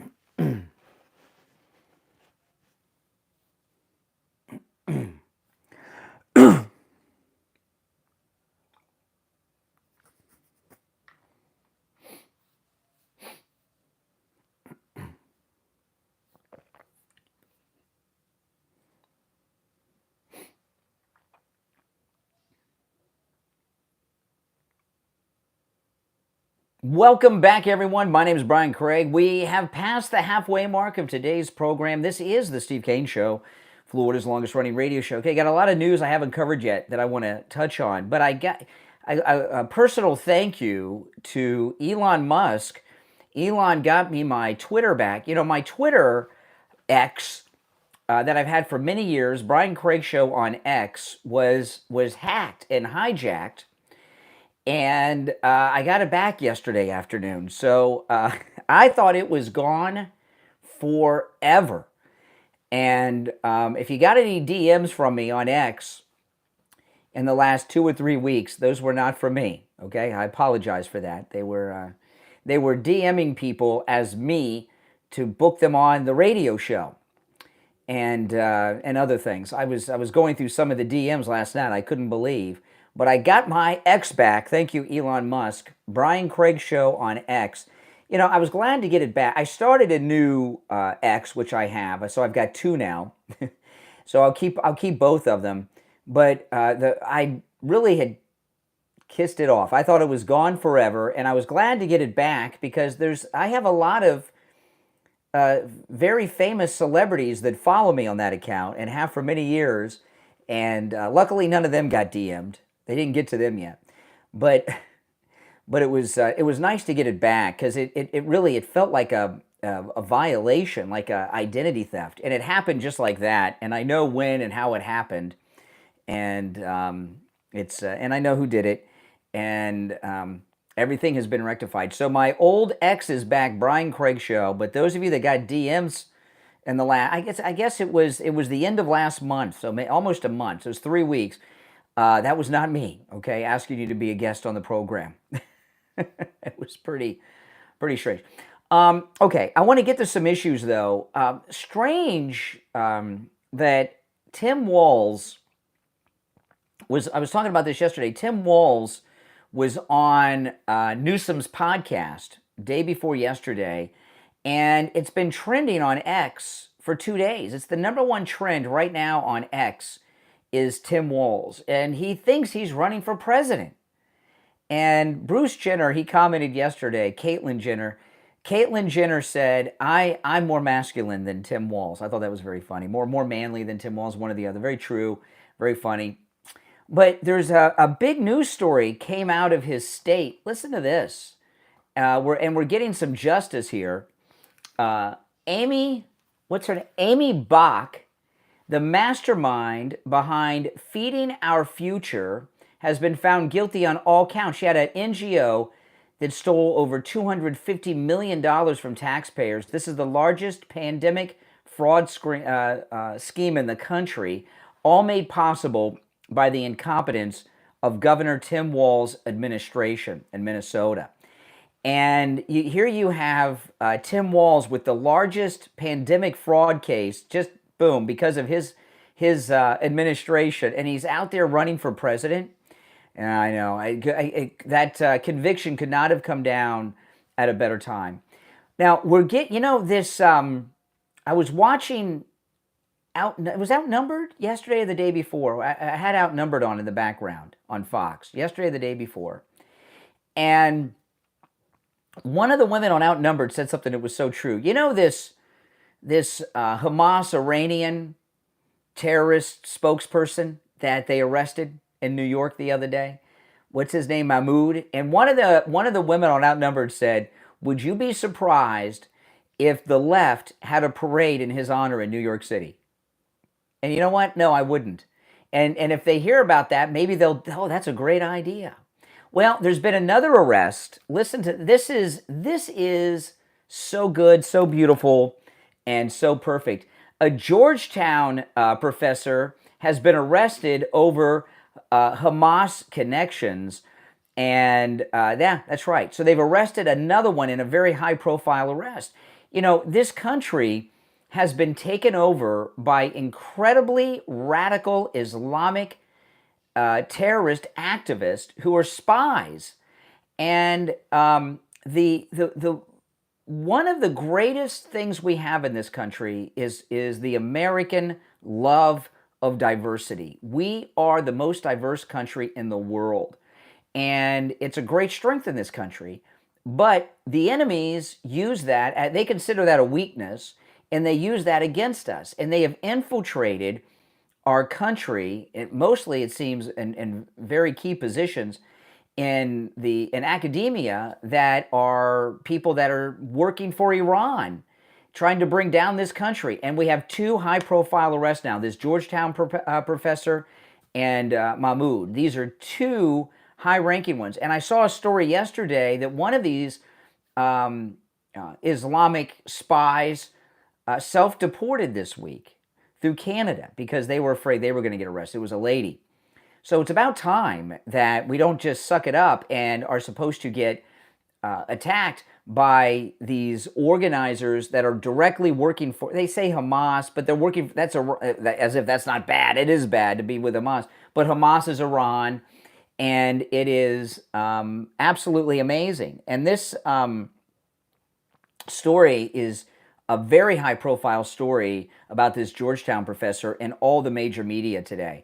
So I promise you, there's a lot of these terrorist spokespeople all over the country, mainly though in the Northeast, that are terrified right now that Kash Patel is on to them. It's about time, you know. And you know, and I remember when I went to college, and I just went to Florida Atlantic University here. I wasn't in one of these lunatic asylums, you know, Columbia or Georgetown or anything. But I had liberal professors, and luckily I was an adult in college. And you sit in these, and I remember so many times sitting in a college lecture with a liberal lunatic. I had one professor, this guy, I did something inadvertently that freaked him out. He was one of my professors, and he was talking about this professor that he had at where he went to school at, where he went to college at. And it's been a long time, so I can't remember the name of the professor or anything. But we had as a guest, but he was always referencing this professor that he had at one of these lefty universities. And I know, isn't it crazy? And it was I took a class. It was the history, because you know I have a history and education degree. It was a class on the history of Islam. It was the history of the Muslim religion, and it was a 2-semester class I took in college. And this guy, he was not Muslim, he was an American, but he went to one of these lefty pro-Islamic universities, and he was always talking about this professor. And I was on the air when I was in college. Like I said, I was an adult, and we had the great David Horowitz as a guest on the program. Now, you guys know David Horowitz, awesome guy. And he had a book out, and I can't remember the exact title, but it was something like this: the top 101 most radical professors in America. And we had him on as a guest, and I was thumbing through the book, and my professor's professor was in the book, and I thought, oh, that's interesting. It was a David. So my professor's professor, the professor that my professor was always talking about what a great guy he was, an inspiration to him in his educational journey in college, he was listed as one of the most radical professors in America by the great David Horowitz. And I had class that week, and I took David Horowitz's book, and I just left it outside of my professor's office, and I didn't do it for anything other than to, you know, let him know that, you know, his professor's in this book. I thought he might find it interesting. Boy, was I wrong. He started a whole investigation as to he wanted to know who left his book at his office. He was like freaked out. And he brought it up more than once in my class, and also in every class he taught at the university, which they usually teach 3 if they're a full-time professor, but if they really work hard, 4 a week, you know, 3 or 4 classes a week. And he told the whole story, and I don't think I'm radical. Why? If you left this at my door, please let me know and understand I'm not radical. You know, it was bizarre, and I almost felt bad. But the point of this, these radical professors and students, a lot of these students at these universities, like this Hamas guy at Georgetown that they just arrested, or at Columbia. A lot of the students are wackadoodle, no doubt, but not all of them. You know, as we're seeing with this new generation of young people through Charlie Kirk and that girl I was talking about earlier with Steve Bannon, you know, a lot of young people sit in these classes like I did when I was in college, and you have to listen to these jerks spread their left-wing garbage to you, okay? And you have to sit there and give them the answers on the bubble, you know, Scantron sheet that they want, and they don't agree with it, and they're being held hostage in such respect by liberal college professors. And these radical lunatics, that are being arrested and are facing deportation, courtesy of Florida's own Secretary of State, Marco Rubio. Believe me, students are happy about this. They're tired of this. All right, let's take a call or two, and then we'll break. You're on the air. What's your name? Where are you calling from? Hey, Brian, it's Melvin, and I'm calling from Louisville. All right, what's up? Yeah, I'm gonna keep it real short. Big fan of your show. I just had one question on this district judge that it's a two-part. And the district judge that try to do these things towards the deportations. Do you think he will be impeached? And if he is impeached, what's that process gonna be like? And also, I thought that only the Supreme Court is the court that's able to actually check the president. I didn't think a district judge had the power to. Well, no, it depends. Elon Musk said yesterday that he is going to make the largest donation the law allows to every member of Congress who supports impeaching these federal judges. So that's the first bud. So he and Trump are buddies. So that tells me that Trump's interested in impeaching these judges. Yeah, this is judicial terrorism. I mean, they're trying to hijack the country, so they should be impeached. Yeah, they and removed from office. And it's a lot of these judges have conflicts of interest with different organizations, and basically some of them are. Well, one of the judges. I have a few articles. I don't know if I'll get to them on the show today. I just peruse them, but. Maybe I will on my podcast later if I don't get to it on the radio today. But like one of these judges, they have a daughter who's on a radical organization. One of the judges has Islamic connections that's going against Trump. One of them is an Obama and Biden donor. One of them volunteered for the Biden campaign. So when a judge is corrupt, it's not unusual to remove them from the bench. There used to be a guy, his name was Alcee Hastings. He was a member of Congress here in Florida for many years. He was part of the Congressional Black Caucus. Before he was in Congress, he was a federal judge appointed by Jimmy Carter, and he was a Democrat. He was impeached from the bench and removed from the federal bench on suspicion of taking bribes in a drug trafficking case. And I knew him because before he was in Congress, after he was impeached, he used to fill in for Steve sometimes at the radio station I started out with Steve at. And he was in, so it's not unusual. There was a guy that we used to have on all the time who was in Congress. And he went to prison for using campaign cash to pay gambling debts. And we used to have him on the show all the time, Democrat, after he got out of prison. Okay. And I remember one caller called in and said, why'd you steal the money? And he said, because I needed the money, so I took it. So it's not unusual. There's a long history of judges and members of Congress who have conflicts of interest or take bribes to do things like Goldbar Menendez recently are thrown out of office. So yeah, these judges should be impeached and removed because what they're doing could be in some instances bribery, but they're also in other instances, they're part of an insurrection against the president. So yeah, they should be impeached and removed. Absolutely. Yeah. Now it'll be a big deal because the left will have meltdowns, and it would. Yeah, that's good to know.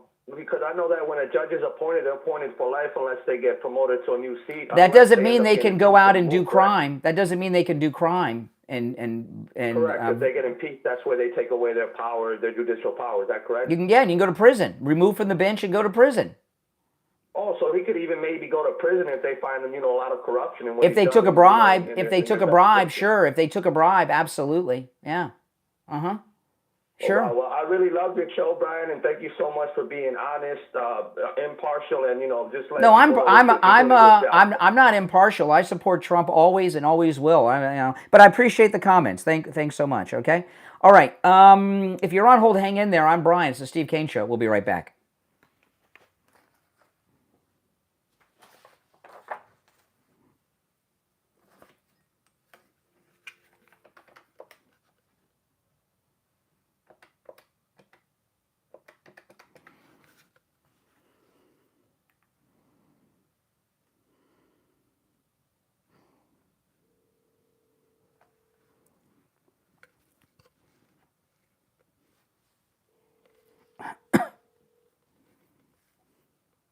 Hey, it's Brian.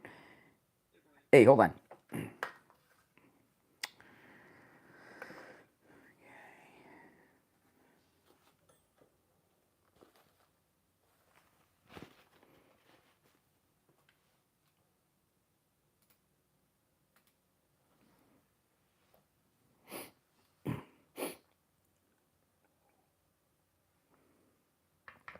I'm very biased towards Trump.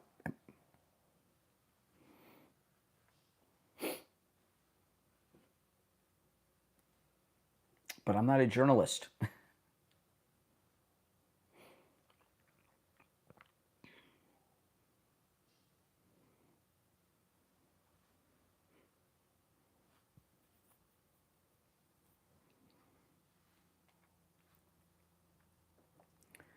Welcome back, everyone. I'm Brian. You're listening to Florida's longest-running radio show, The Steve Kane Show. It's time to check in with Attorney Barry Siegel from the Siegel Law Group. Attorney Barry Siegel, what do you have for us this morning? Well, good morning, Brian. You and I spoke the other day on the air briefly about the story that's in the news now with actor Gene Hackman. Yep. And his estate, and it's very interesting to follow. And unfortunately, this is something that happens often with wealthy people, celebrities, and you would think that they'd have their estate plan set up properly, and it's yet to be seen. I can't tell you for sure that there's anything wrong with what this is and how it's going to turn out, but it should be interesting. But one of the things that's part of this now is, even though Gene Hackman was an incredible actor in so many great films and super well respected in Hollywood, one of the things that people are going to remember now is these stories at the end of his life about what happened with his estate, and that's not the way people want to be remembered, leaving a mess behind. And that's why it's so important to have an estate plan that's set up properly, that's not going to leave a mess behind, that's going to make sure that your assets go where it's supposed to go and stay where they are supposed to go, and that you have the right people in place, and so that it's going to work out cleanly, quickly, and inexpensively. Yeah, a couple things that and we don't know the whole story with Gene Hackman, but he had a much younger wife who did die first.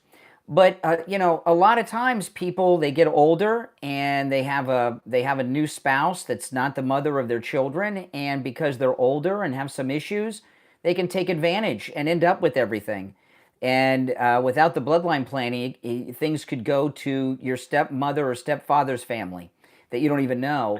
And a lot of times too, Barry, I'm sure you run it. A lot of people they like to have control over the money with their kids. So they tell themselves, I want to be in control, so I don't set up a revocable living trust. But actually, a revocable living trust gives you more control than you could imagine, even after you're gone, because you make all the decisions. Well, yeah, you're dictating what the decisions are, even during your incapacity, how things will be handled during your incapacity, and after your passing. And from what I'm gathering with the Hackman situation, it seems that he had named his wife, and only his wife, did not name his children. Only mentioned them in the will that they are indeed his children, but did not name them as beneficiaries.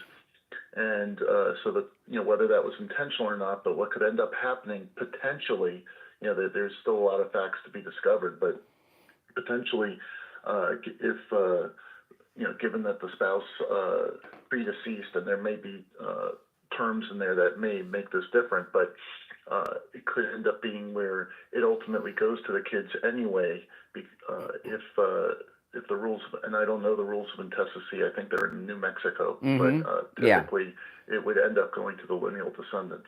Yeah, I mean, is this something that happens a lot of times where you see remarriages and the kids look on paper like they might be cut? I mean, that's just, most things I would think would have to be pretty bad for a parent to disinherit all their kids.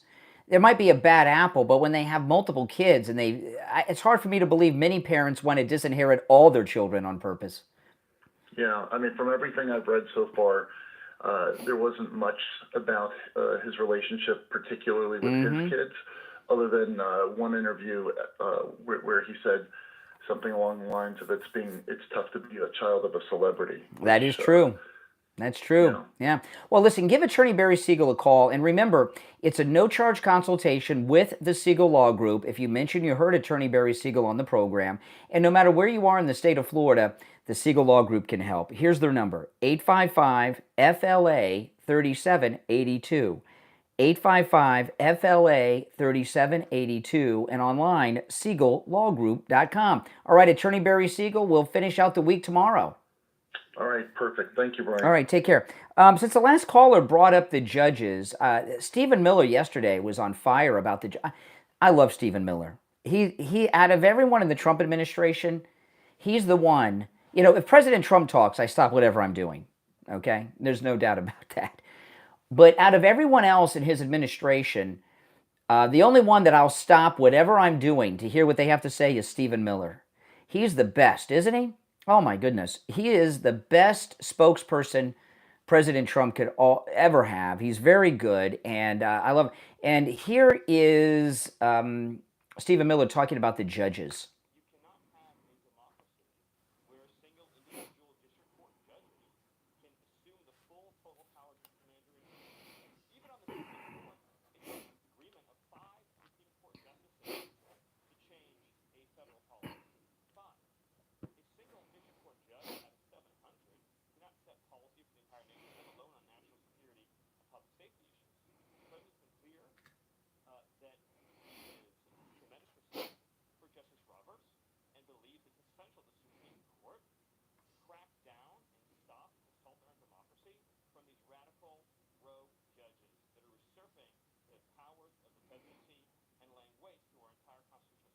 Okay, yeah, I mean, that's exactly what's going on. And what the judges are doing is pretty obvious. Okay, they're telling themselves, they're trying to slow down anything Trump does. They're telling themselves that he's a lame duck. After the midterms, he'll really be a lame duck, and that there's not a lot of time left till the midterms and then his presidency, and they're trying to stop him. Here's one of the judges, U.S. District Judge Theodore, I'm not sure how to pronounce his name, it's Asian, Chinese, of Maryland, who ruled on Tuesday that cuts to USAID were unconstitutional, is a longtime Democratic Party activist with a left-wing history, and it goes into detail. All these judges, it's not just that they were appointed by Biden or Obama, or maybe Clinton, they have a long history of left-wing activism, or they have a family member that's involved in some of these left-wing organizations standing up to try to stop Trump from all this good that he was elected to do. You're on the air. What's your name? Where are you calling from? Hey, Dave in Jupiter. Hey, Dave, speak up. Oh, sorry. Hey, Dave in Jupiter. Hey, you're on the air. I was flipping. Yes, thank you. I was flipping through the channels, and I caught your little blurb about, students being indoctrinated in these liberal colleges by these liberal professors. Last I heard is this was America. You're making it sound like they're prisoners. If they don't like it, they don't have to go there. They can go to a different college. Right? Uh-huh. Well, college kids they're children. They may be over the age of 18, but their minds have not even stopped developing yet, right? Their brains are still developing, and they go to these liberal universities, and they're brainwashed by the professors. No, my point is they don't have to go. You make it sound like they're prisoners. Then don't go to that school. Well, go to Fordham. Okay. Fordham is a Jesuit school. A lot of people go to colleges and choose particular colleges for all kinds of reasons. Okay, and sometimes you want to have that Columbia degree or Harvard or Yale or Princeton because that's the golden ticket to get somewhere. If you have a degree, for example, from Hillsdale College, which is a fine conservative school, you're probably going to have a hard time finding work if you went to Hillsdale. So a lot of people go to these schools, but it's also not unusual. You're in Jupiter, all right? So we got a lot of people here in Florida. It is not unusual. I've heard this story many times over the years that someone who is Jewish, they're strong supporters of Israel, they send their kids off to college, they come back after 1 or 2 semesters, and they're talking like Palestinians are victims and Israel is bad and all this stuff. Kids go to colleges and they get brainwashed. And not all parents are as politically active and as knowledgeable as we are to know what goes on in these schools. Well, they sound like real weak individuals if they don't have their own. Well, they're kids. They're kids. Where'd you go to college? I went to college. I wasn't indoctrinated. Well, I pushed back on everything that I thought was, Really? You pushed back? Tell me about that, when that happened. What do you mean, what happened? You say you pushed back throughout college against liberal professors? Give us tell us about that. Anything that I felt was. All right, walk me through the exchange. Walk me through the event when you stood up in class against one of these left-wing radical college professors. It was in a socialism class, social studies class, about how in society. Social studies. There's no college class named social studies. What was the course called? What was the name of the course? Oh my God, it was 40 years ago. Yeah, pick one that you can remember. It was Sociology 101. Hey, you know what's another good idea? Okay, Sociology 101. So tell us what happened. What did the professor say? Conservatives start their own college. Oh, why don't you I thought you were one of us. I thought you were one of us. Oh, busted. 30 seconds ago, he's a conservative who stood up to liberal professors. Now he says, why don't you conservatives start your own college? Oh. Busted. Nailed. Got him. Boy, oh boy.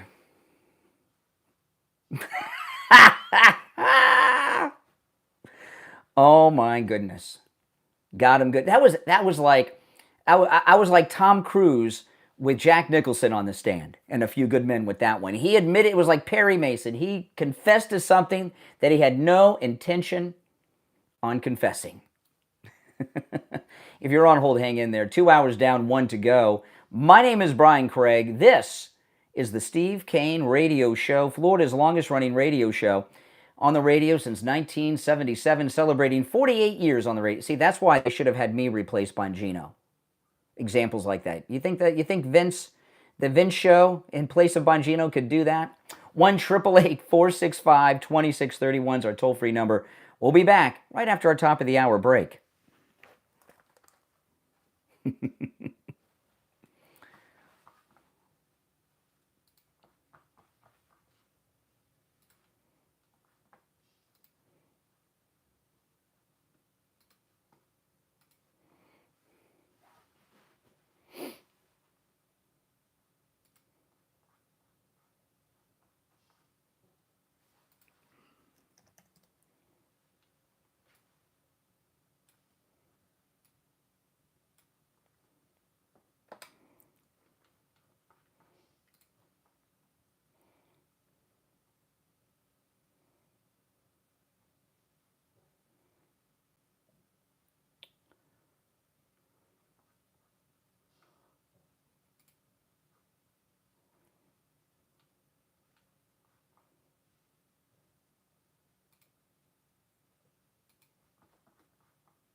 That was a good one.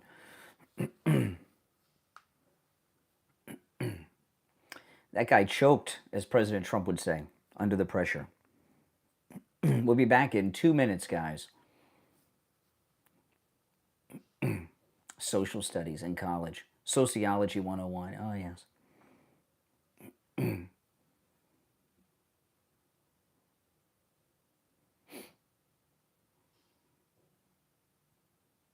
I took Sociology 101. I had to take it. I took Sociology 101 and Psychology 101. It was part of the requirements. You're welcome to call in. The toll-free number is pinned in the live chat. If you're watching live, you can call in. That guy was listening on the radio in Jupiter.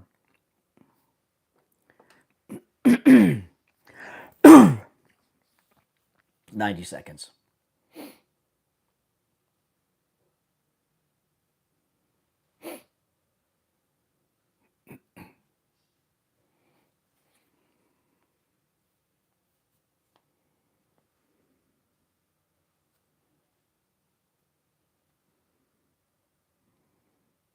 One minute. If you're on hold, hang in there.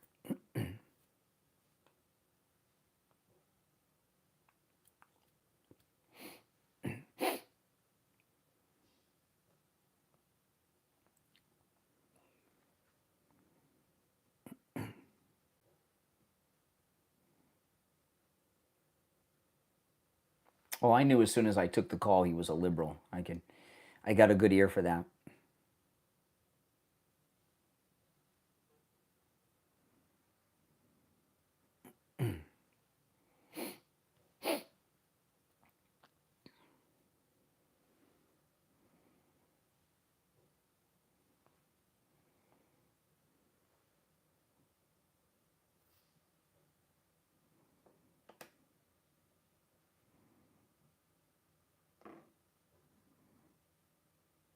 Welcome back, everyone. I'm Brian Craig. You're listening to the Steve Kane Radio Show. I just got a text message during the break.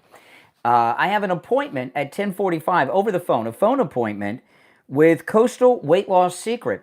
You know, I lost over 25 pounds in less than a month, which was amazing. It was a pound a day I was losing. And I met my goal and then some. And one thing I haven't talked about with Coastal Weight Loss Secret is they have coaches over there that are in contact with you quite regularly about your weight loss journey. And today, well, I know what they're going to ask me because I was talking to them about this. Do I want to continue to lose weight or maintain since I've surpassed my goal? And what I'm going to do is maintain where I am until after the cruise. And then after the cruise, when we get back after the first week of April, I'm gonna go for more weight loss because I'm so successful. And and the reason I'm going to maintain right now, I've lost so much weight. If I continue to lose weight, I'm going to have to buy a whole new wardrobe before the cruise. And a lot of these are clothes that I only wear once a year, my suits and my blazers and stuff. I only wear those on the cruise, and then I get them cleaned and hang them up until the next cruise. So I don't want to lose any more weight. All right, you guys on the cruise, you're going to notice I'm going to look like I'm wearing some of my dad's clothes because some of my clothes are going to be baggy on me, but that's okay. But I'm going to maintain where I'm at right now, and then after the cruise, I'm going to continue to lose even more weight. You know, with Coastal Weight Loss Secret, you know, I just want to lose 25 pounds. I lost a little bit more than that. But if you want to lose 20 pounds, 40 pounds, 50 pounds, 100 pounds, Coastal Weight Loss Secret can help you too. I'm going to give you their number. When you call, make sure you mention you heard them on the True Oldies channel, okay? Their number 561-247-6300. 561-247-6300. That's 561-247-6300. And online, coastalweightlossecret.com. All right, the third hour has begun, friends. We'll go right back to our phones.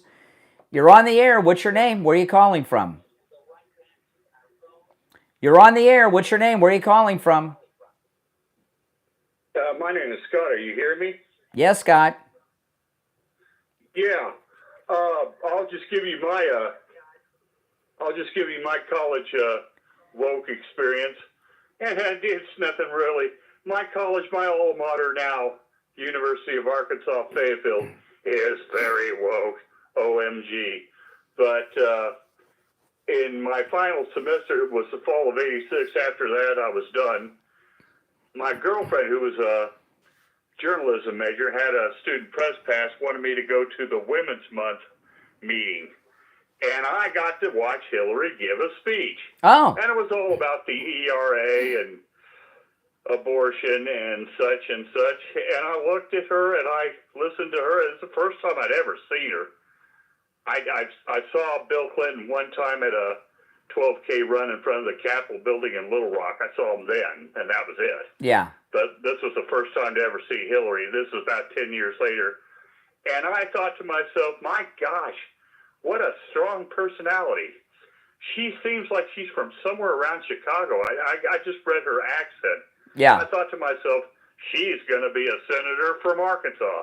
I can tell she's ambitious.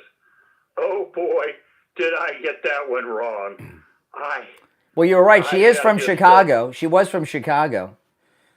Yeah, I sense that from her accent because I usually listen to I won't name it out loud, but it's a pretty prominent Chicago station. I was a talk show listener back then, and so I heard a lot of Chicago Well, accents. you know, actually, she was part of a cell. Her parents were part of a cell. Hillary Clinton's parents were part of an organization that was made up of the parents of Bill Ayers, Valerie Jarrett, and Frank Marshall Davis was a part of that organization. So Frank Marshall Davis, who was Obama's mentor. So it was Hillary Clinton's parents, Valerie Jarrett's parents. Remember Valerie Jarrett with Obama? Oh, yeah. Bill Ayers' parents, the weatherman terrorist who ghost wrote Obama's autobiography. And Frank Marshall Davis was the single guy in that group. So there was this Chicago radical cell of anarchists, and her parents in Chicago were a part of that. I didn't know that. Mm-hmm. Yeah. Yeah. Wow. Yeah. Yeah. All right. Appreciate the call. Take care. Take care. All right. You're on the air. What's your name? Where are you calling from? Hey, it's Dustin. Yeah, Dustin. I called you yesterday. Okay. How you doing, man? All right. I have a question for you about sociology. The subject, because I have a son who he's going to school for it. Is it a good subject to go to school for? I don't. So to be a sociologist? No, that's a terrible career. What's do you know any sociologists? I don't know one. I don't know even one except for him. Well, he's majoring in it. No, I don't know. There's not really much of a career for sociologists. Okay. You know, no, I don't know what that sounds like. People that major in English literature. Okay, it's like English. Okay, English literature. That's not bad though, is it? What if I have a bachelor's degree in sociology? What can I do with that? No, maybe you can do something with the. You know what you can do with that? If you have a degree in sociology, you know what you can do? You can get a job at Starbucks or the Old Navy.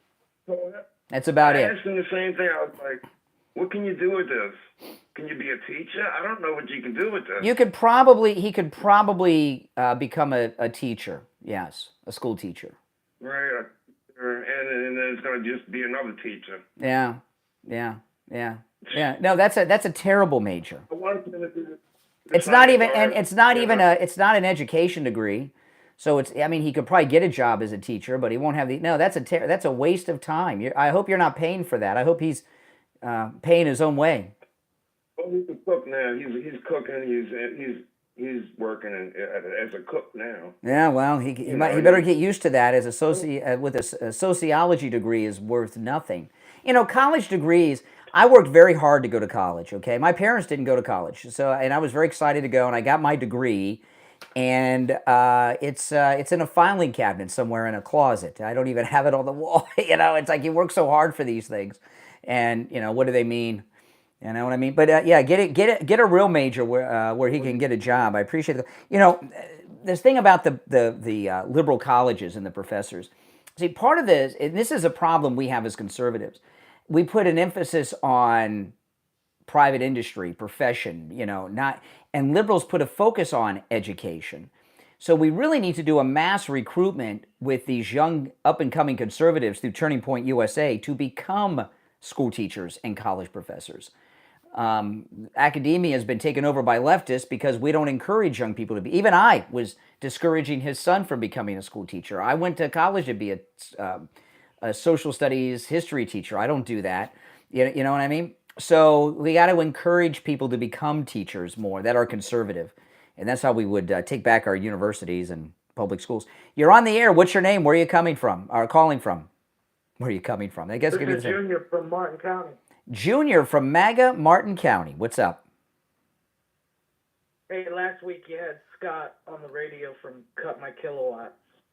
I want to say maybe Tuesday or Thursday.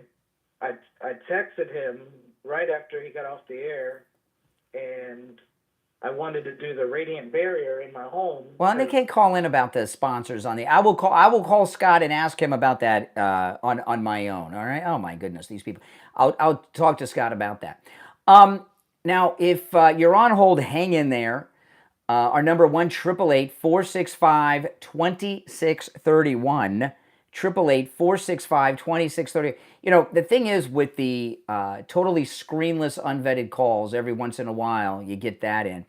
And we're on it. If you notice this week, last week too, but this week and last week, the leftists, the liberals that are calling the show aren't so much interested in discussing anything of substance. They want to talk about anything other than the issues. Many of them I've had to hang up on and dump because of language. All right, listen. We're going to take our first break of the third hour. If you're on hold, hang in there. Our number 1-888-465-2631. We'll be right back.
Hello? You there? Hey, it's Brian. Hey, I got a bad connection. Let me hang up and call you right back. Okay? I'll call you right back.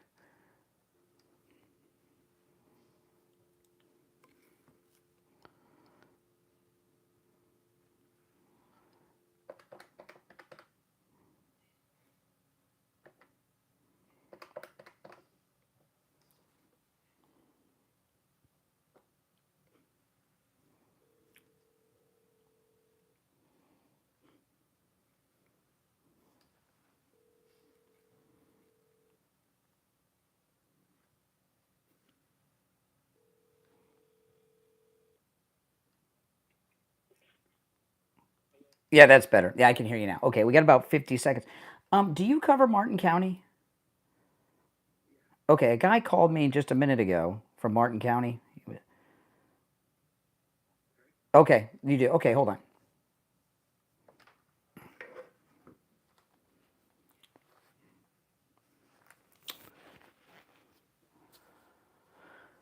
Okay.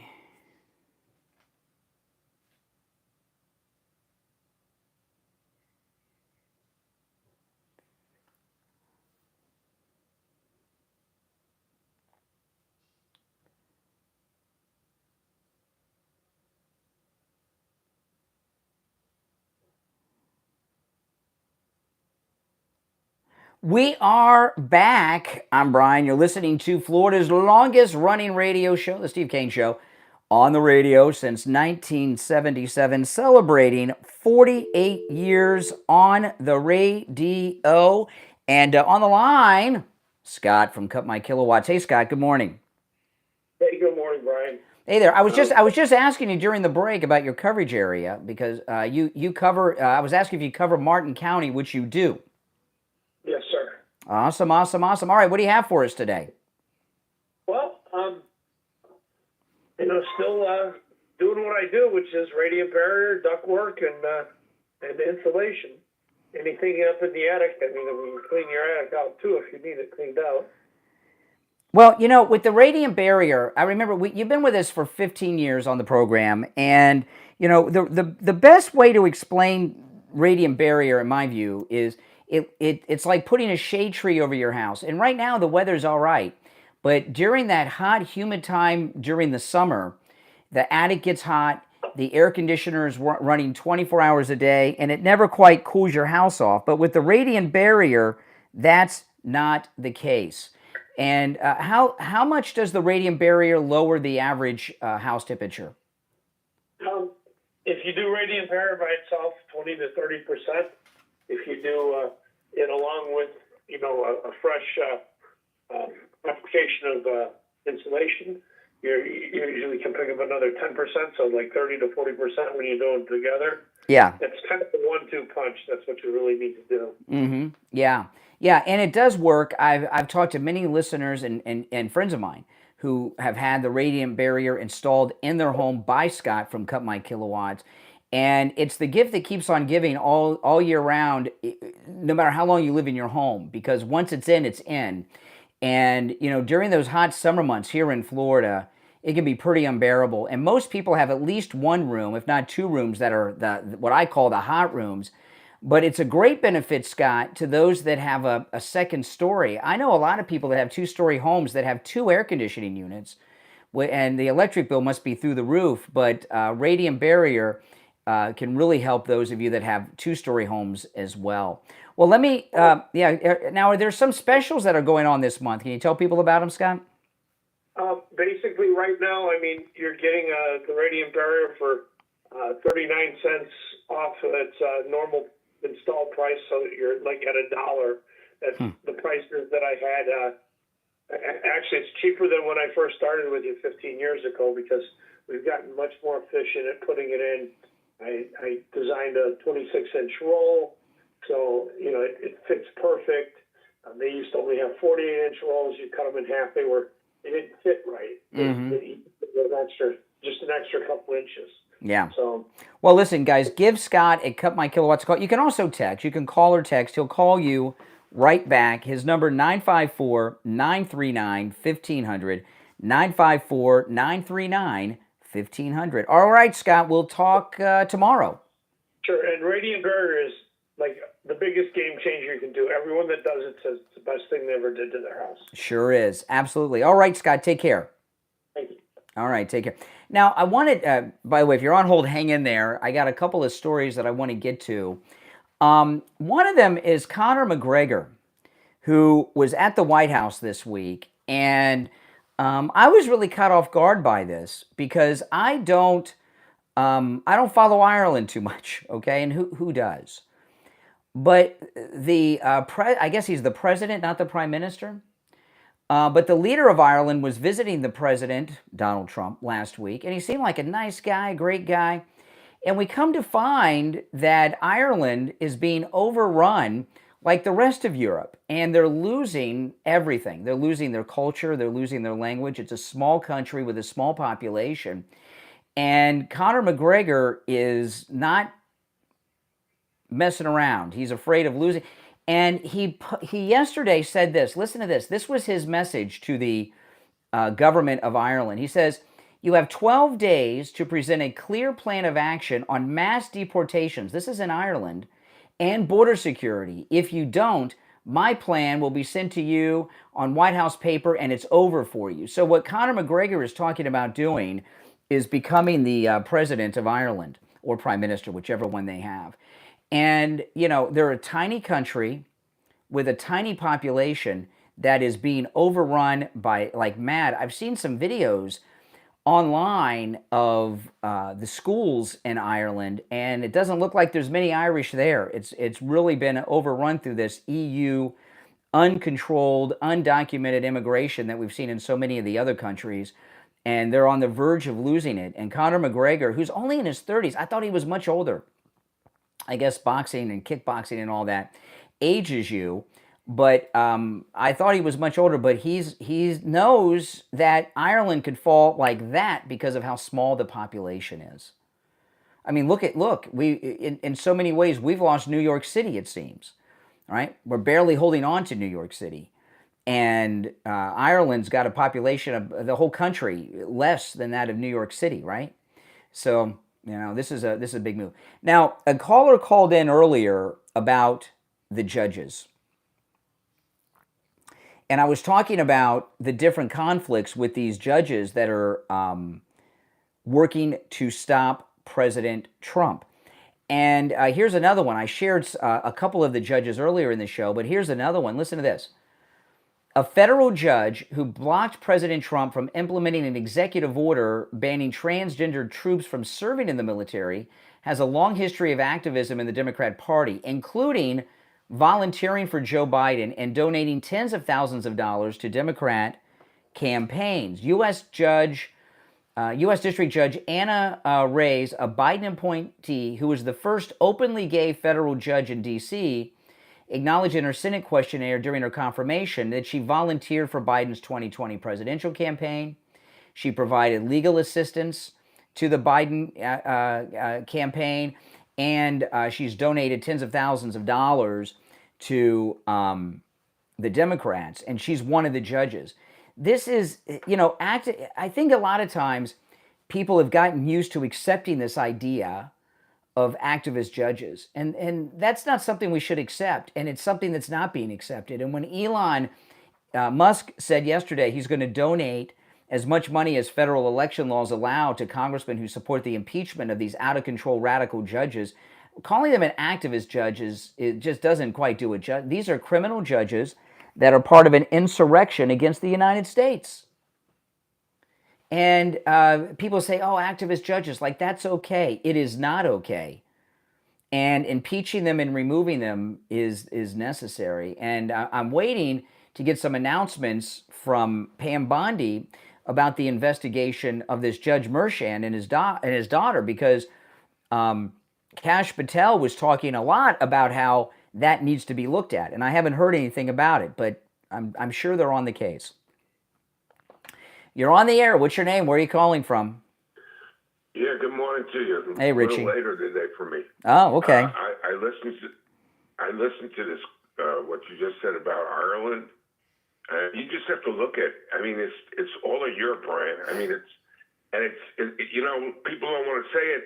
It's Muslims, and it's Muslims that are not assimilating into the country. They're carrying their own religion and their own laws into these countries. And they're out populating the people. I mean, in London, it's an invasion. It's an invasion that's going on.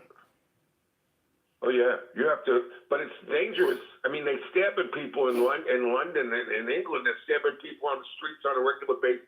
Yeah. You go and look at all these cars ramming into people during festivals.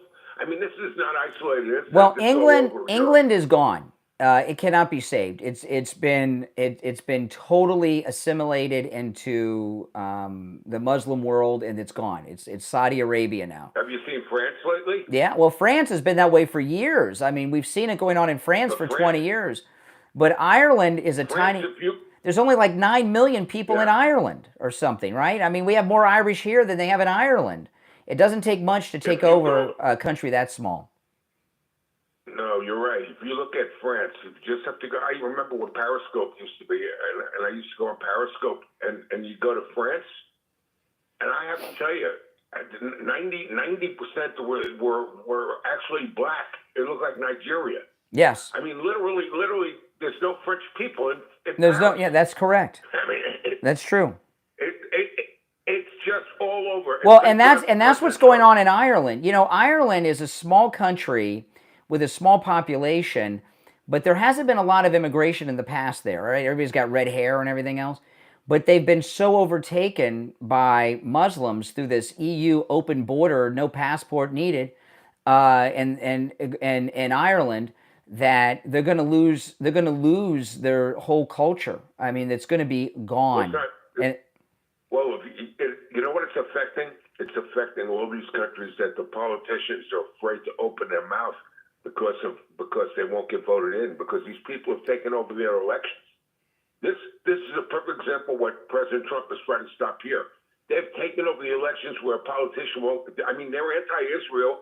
All of the politicians, even England, they're afraid. Conor McGregor, like what he's taught, he knows that they have a very small window to save Ireland, and of course he's inspired by President Trump, and he knows if he doesn't make a move now to stop it, Ireland will fall too. Yeah, you mention Israel to any of those countries, and their government will be anti-Israeli because they're afraid of upsetting their population, which are all Muslims, and they're having riots all over the place. Well, what happens is these, if you want to call them immigrants, and not only do they not assimilate, they want they're like the Borg in Star Trek. They want to assimilate the countries into their way of life. They want to assimilate you. And they feel totally justified for some strange reason, and they know what they're doing, you know. But they not only do they not assimilate, they make look at what's going on in Minnesota, where the Somalians have their own police in Minnesota, in the United States. Yes, Minnesota's gone. Yeah, you're right. You're 100% right. But when you open your mouth, you're Islamophobic. Islamophobe. Yeah, I know. Everyone. They criticize you're racist, you're this, you're that. You tell the truth. Whatever you see is the truth. And then they say you're afraid because you're white at the brown people taking over. That's right. That's what they do. That's exactly what they do. All right, Richie, I got to run for the bottom of the hour. If you're on hold, hang in there. I'm Brian. It's Steve Kane Show. We'll be right back.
We'll be back in 1 minute, guys. 1 minute.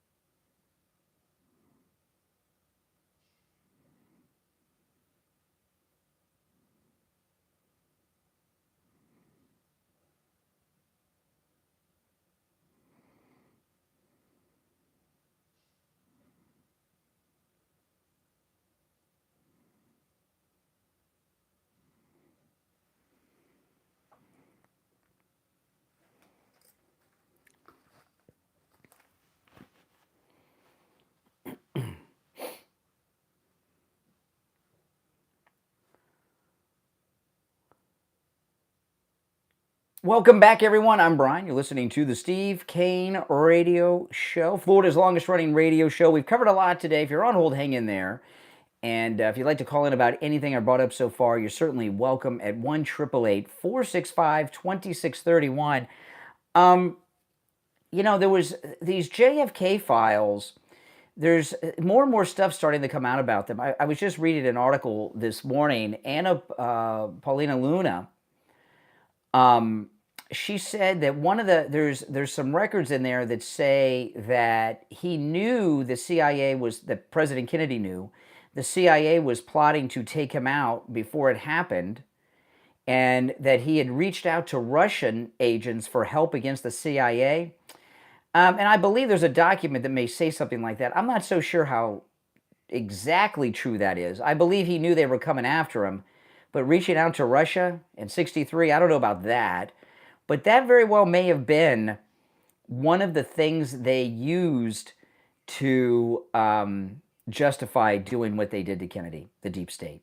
You know, and if you get it, day 2 of these Kennedy files, and people are going through them, and I know it's a lot, but everything in these files, it seems it all goes back to the CIA every single time, doesn't it? Every single time. And that tells us everything we need to know. And someone said yesterday, what the files that were released, unredacted, and there's more coming. They're still adding to the. They have to transfer these things to the PDF before they can send them around to everybody. And there's a lot more coming. But I heard someone say yesterday, and it's so true. What these files show us is that all the conspiracy theories were true about the assassination of President Kennedy, and there's no doubt about it. It's pretty scary. It really is that they not only did they do that they got away with it, and I can only imagine what happened after that, because when the deep state did what they did to President Kennedy and got away with it. You know, what criminals do, they're like little children. When they get away with something, they double down. If I can get away with that, I can get away with this, and it gets worse. So more and more is coming out. I'm looking forward to it. Now, a little bit more on this university professor that was arrested. Listen to this. A researcher studying at Georgetown University was detained, that means arrested, by federal immigration authorities on Monday over allegations by the Trump administration that the foreign exchange student spread Hamas propaganda through social media, according to reports. See, you can't be over here on a visa of any kind as a guest in the country and then start organizing against the country. That's crazy. I mean, as an example, what this guy is doing.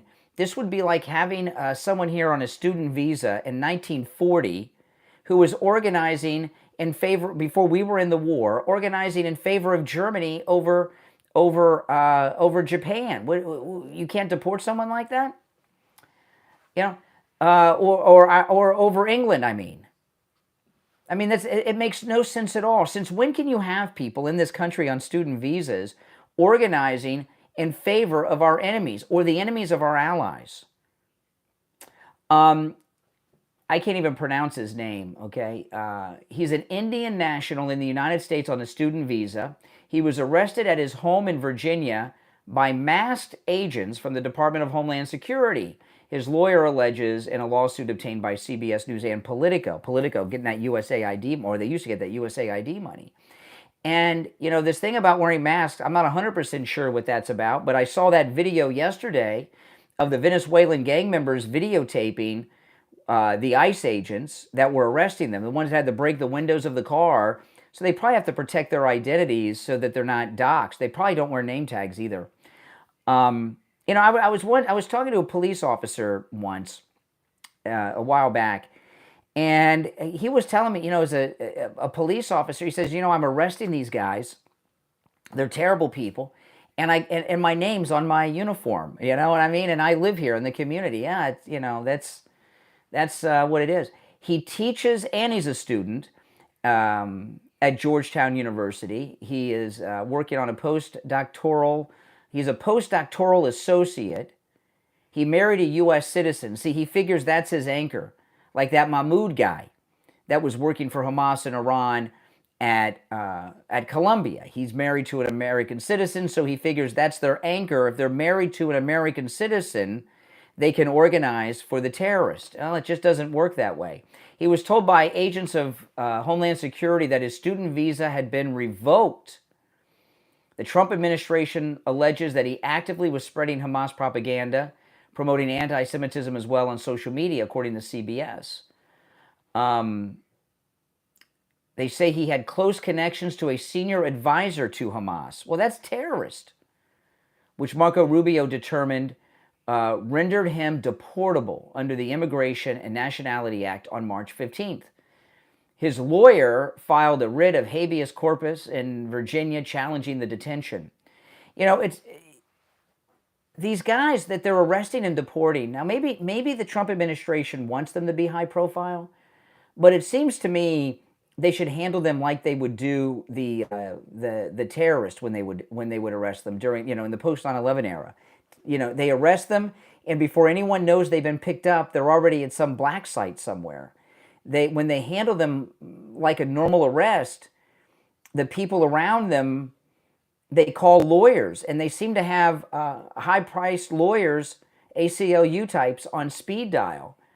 Dr. Suri is an Indian national who was duly granted a visa to enter the United States to continue his research on peace building in Iraq and Afghanistan, said a Georgetown University spokesperson. Well, but in his spare time, he was working for Hamas. We're not aware of him engaging in any illegal activity, and we've not received a reason for his detention, Georgetown said. We expect the legal system to adjudicate the case fairly. You know, we have never, even during the Reagan era, we have never had, in I don't know if any of our lifetimes, had leadership in the country that had the guts to do the things that are happening right now.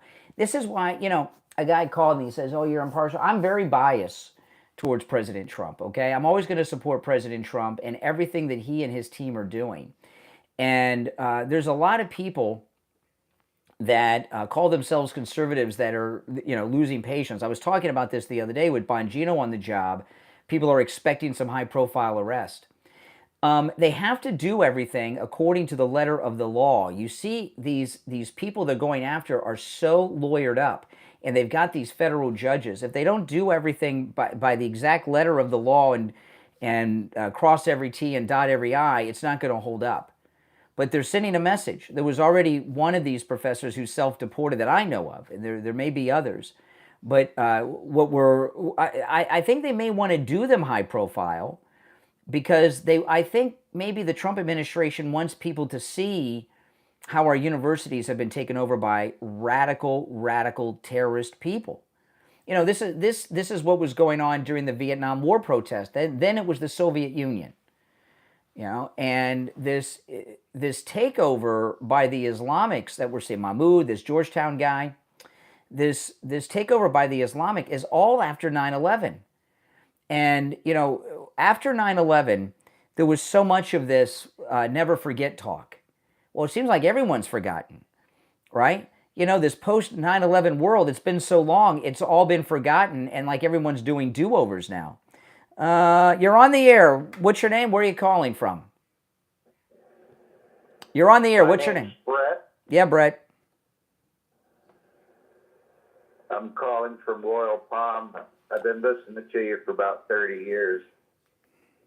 I haven't heard anything about the amazing rescue from Elon Musk. I don't know who that is. Elon Musk? Oh, Elon. Oh, Elon. Yes. Okay. What about Elon Musk? Yeah, I haven't heard anybody talking about the totally amazing rescue. Well, that was 2 days ago. I mean, I talked about it yesterday and the day before. It was amazing. The media don't want to cover it. You know, there's a story today. The lady astronaut has some severe damage from being in space so long to her body that she may never recover from because Biden left her up there to rot. Yeah, they were stuck in a tiny little capsule for 9 months. It's amazing they can even walk, or that they have their wits about them is amazing. It is. It is. Well, space travel's dangerous, and she's old too. I was surprised. She flew on the space shuttle. I was surprised how old she is. She did not look well. Yeah. But the media, the reason you're not hearing about it in the media is because the media hate Trump, and Elon is an extension of Trump, and they don't want to give him credit for this amazing space rescue. That's it. Right. Yeah, they don't want to validate the good that Elon and Trump are doing, like downsizing the federal government and going after the deep state. The two of them are like a giant enema up the butt. Okay, all right, little graphic. Yeah, well, all right, I appreciate the call. A little graphic for this hour of the morning. It's time for our last break anyway. I'm Brian. It's the Steve Kane Show. We'll be right back.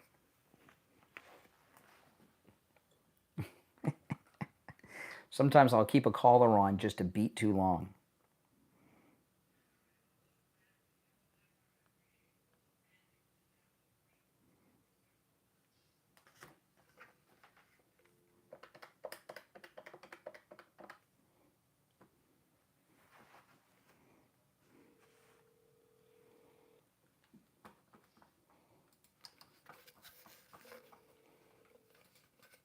Hey there, hold on.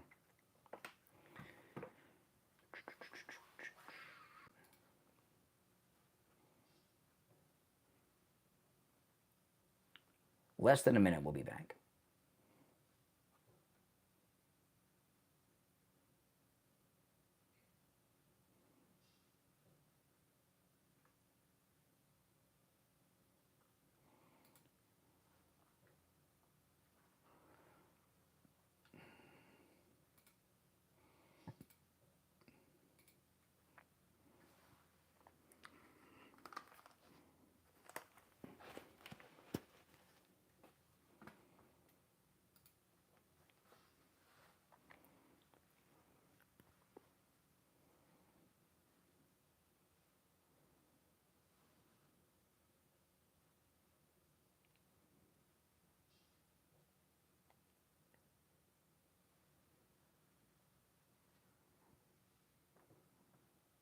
Welcome back, everyone. I'm Brian. You're listening to Florida's longest running radio show, The Steve Kane Show, on the radio since 1977. It's time to check in, as we do every day at this time, with William Youngerman from the offices of William Youngerman Incorporated with the Morning Gold and Precious Metals Report. William Youngerman, how are the metals looking today? Metals are looking great, Brian. The metals continue to, gold at least, continues to make new record highs every day almost. Even when it tries to go down, it comes back with a vengeance. Yesterday we saw that as gold traded in a range of $3,024 all the way up to $3,053 the ounce, closing up on the day $12.90 at $3,047.30 the ounce. Silver lost 22 cents at $33.74 the ounce. Platinum was down $6 at $9.94, and palladium was down $8 at $9.42. So gold continues to be the money, the real money in the world, and continues to make new highs. Overnight, we saw gold trade in a range of $3,023 to $3,056 the ounce, and right now we're down $6.30 at $3,041, but again, we made lower numbers early this morning, and then the trend has been that just continues to move higher during the day and then set new highs. So these little pullbacks you got to buy on if you get the opportunity. Silver down 39 cents right now at $33.35 the ounce. Platinum down $6 at $9.88, and palladium down $9 at $9.33. So again, gold $3,041 right now. Wow. How long do we have to be over 3,000 for 3,000 to become the new baseline?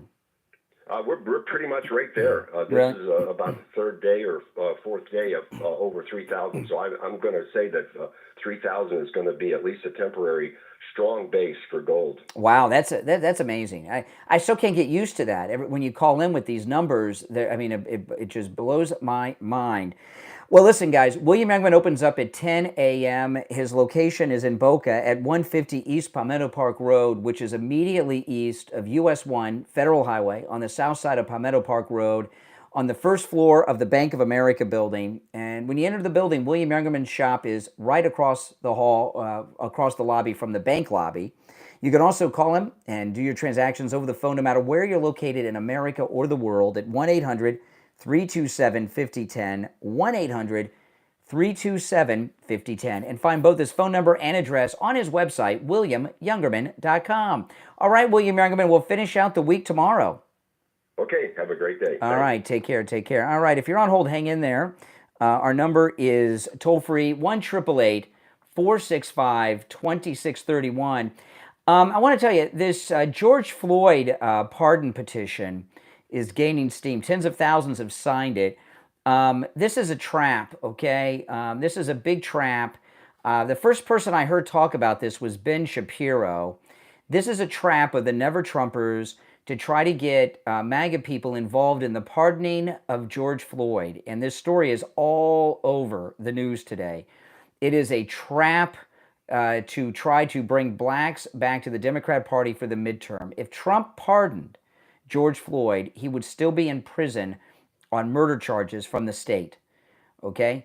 So I don't know who these people are that are signing the petition, but don't have anyone who's promoting a George Floyd pardon petition for Trump to, Derek Chauvin, to pardon Derek Chauvin, okay, that is a never-Trumper, okay? Make no mistake about it, it is a never-Trumper.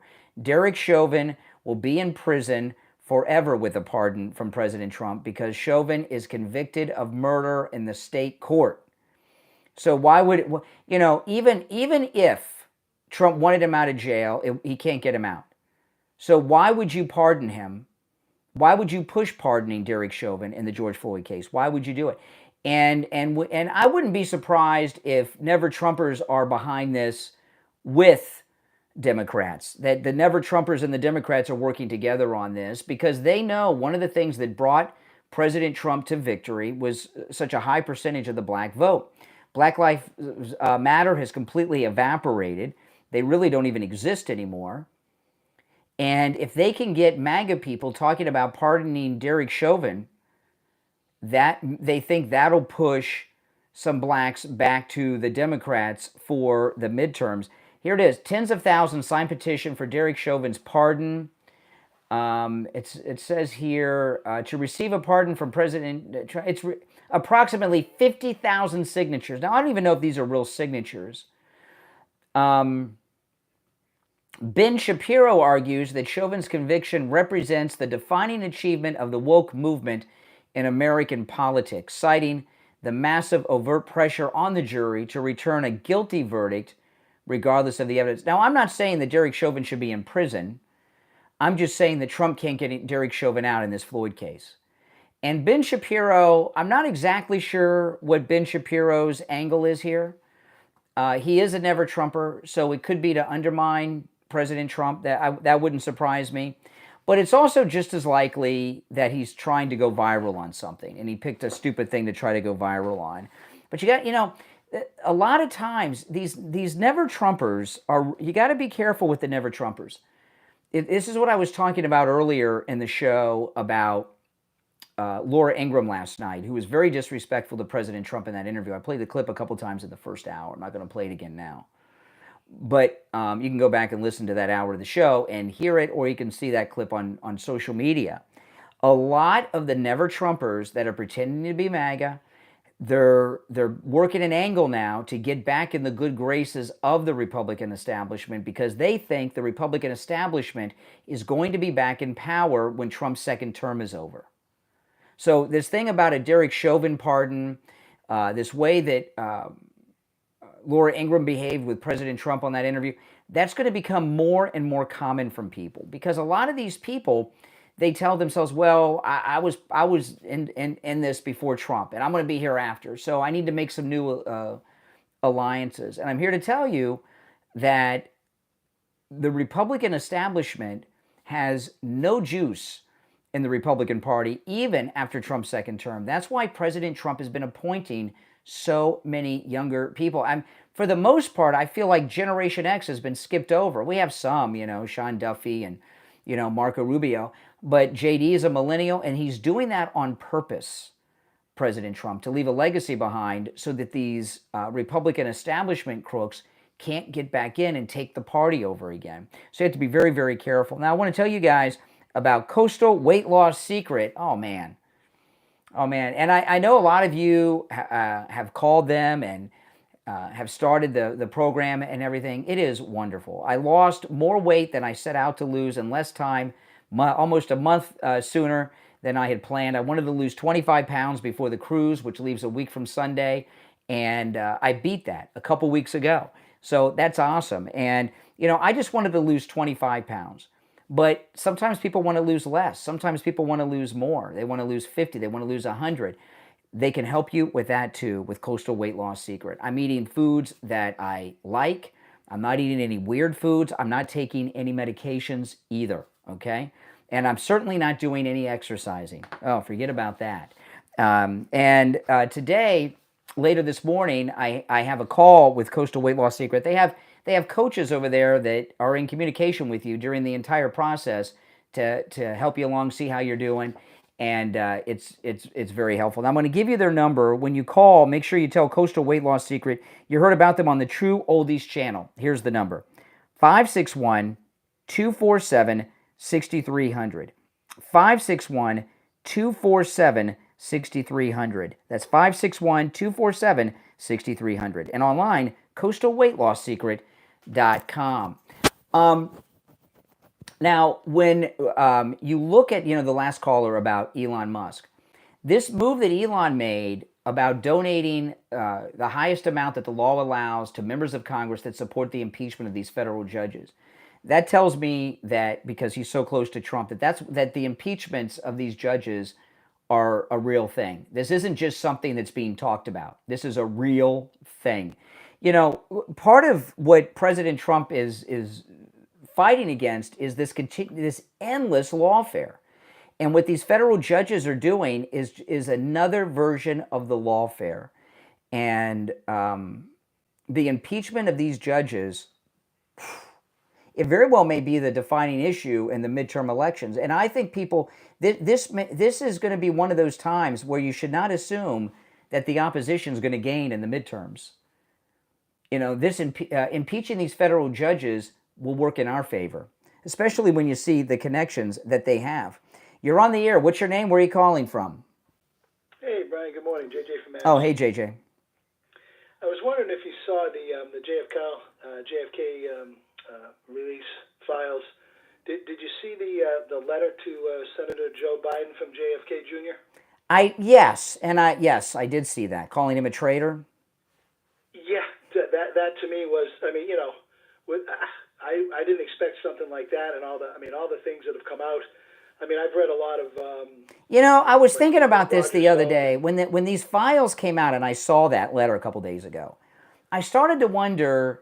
They talk about this Kennedy curse, and I always thought that JFK Jr. just had a plane he was not qualified for flying at night, but maybe they took him out too, because they were afraid of this. He died. That was 97. So a lot of these people were alive and kicking in 97. When you start to realize what our government has done, when you look at the USAID, when you look at all these, just all the money and circulating through all the pass-throughs and just everything that we're finding out, I believe that. There's no doubt JFK Jr., if he had not died in 97, he would be in the Senate or the governor of New York or who knows. He would have been doing something. There's so much information out there getting these files out because I've read a lot of Roger Stone and I believe Corsi, Jerome Corsi, just solid people with boots on the ground in Washington. They hear all the whispers and so forth, and but getting all these files out, I'm just very well. As I was talking about this a little while ago. The main thing we've gotten from the files is a confirmation that the conspiracy that our own government killed Kennedy was true, okay? I mean, it's a confirmation of that. That's it. I mean, regardless of what comes out, and hopefully we'll get a lot more details, but now we know that that's not a conspiracy. A conspiracy can be true, that conspiracy is in fact true, that forces inside our own government killed President Kennedy. I mean, that we now know it. It should help open the eyes of people who have been on the fence of, they just can't believe that. Well, listen, I'm almost out of time, so I got to run. But the reason that a lot of people, there's no bombshells in these files, it's because we've been talking about the CIA having done this our entire lives, and now we know it's true. All right, that's all the time we have for today. It's the Steve Kane Show. I'm Brian. We'll see you tomorrow at 6 a.m. All right, and we are out. All right, if you are new, make sure that you subscribe, all right? My name is Brian. This is where MAGA comes to talk. I'll have a new podcast later today, and it'll be right here on my YouTube channel and on all the podcast platforms, so keep an eye out for that, all right? I'll see you. Take care.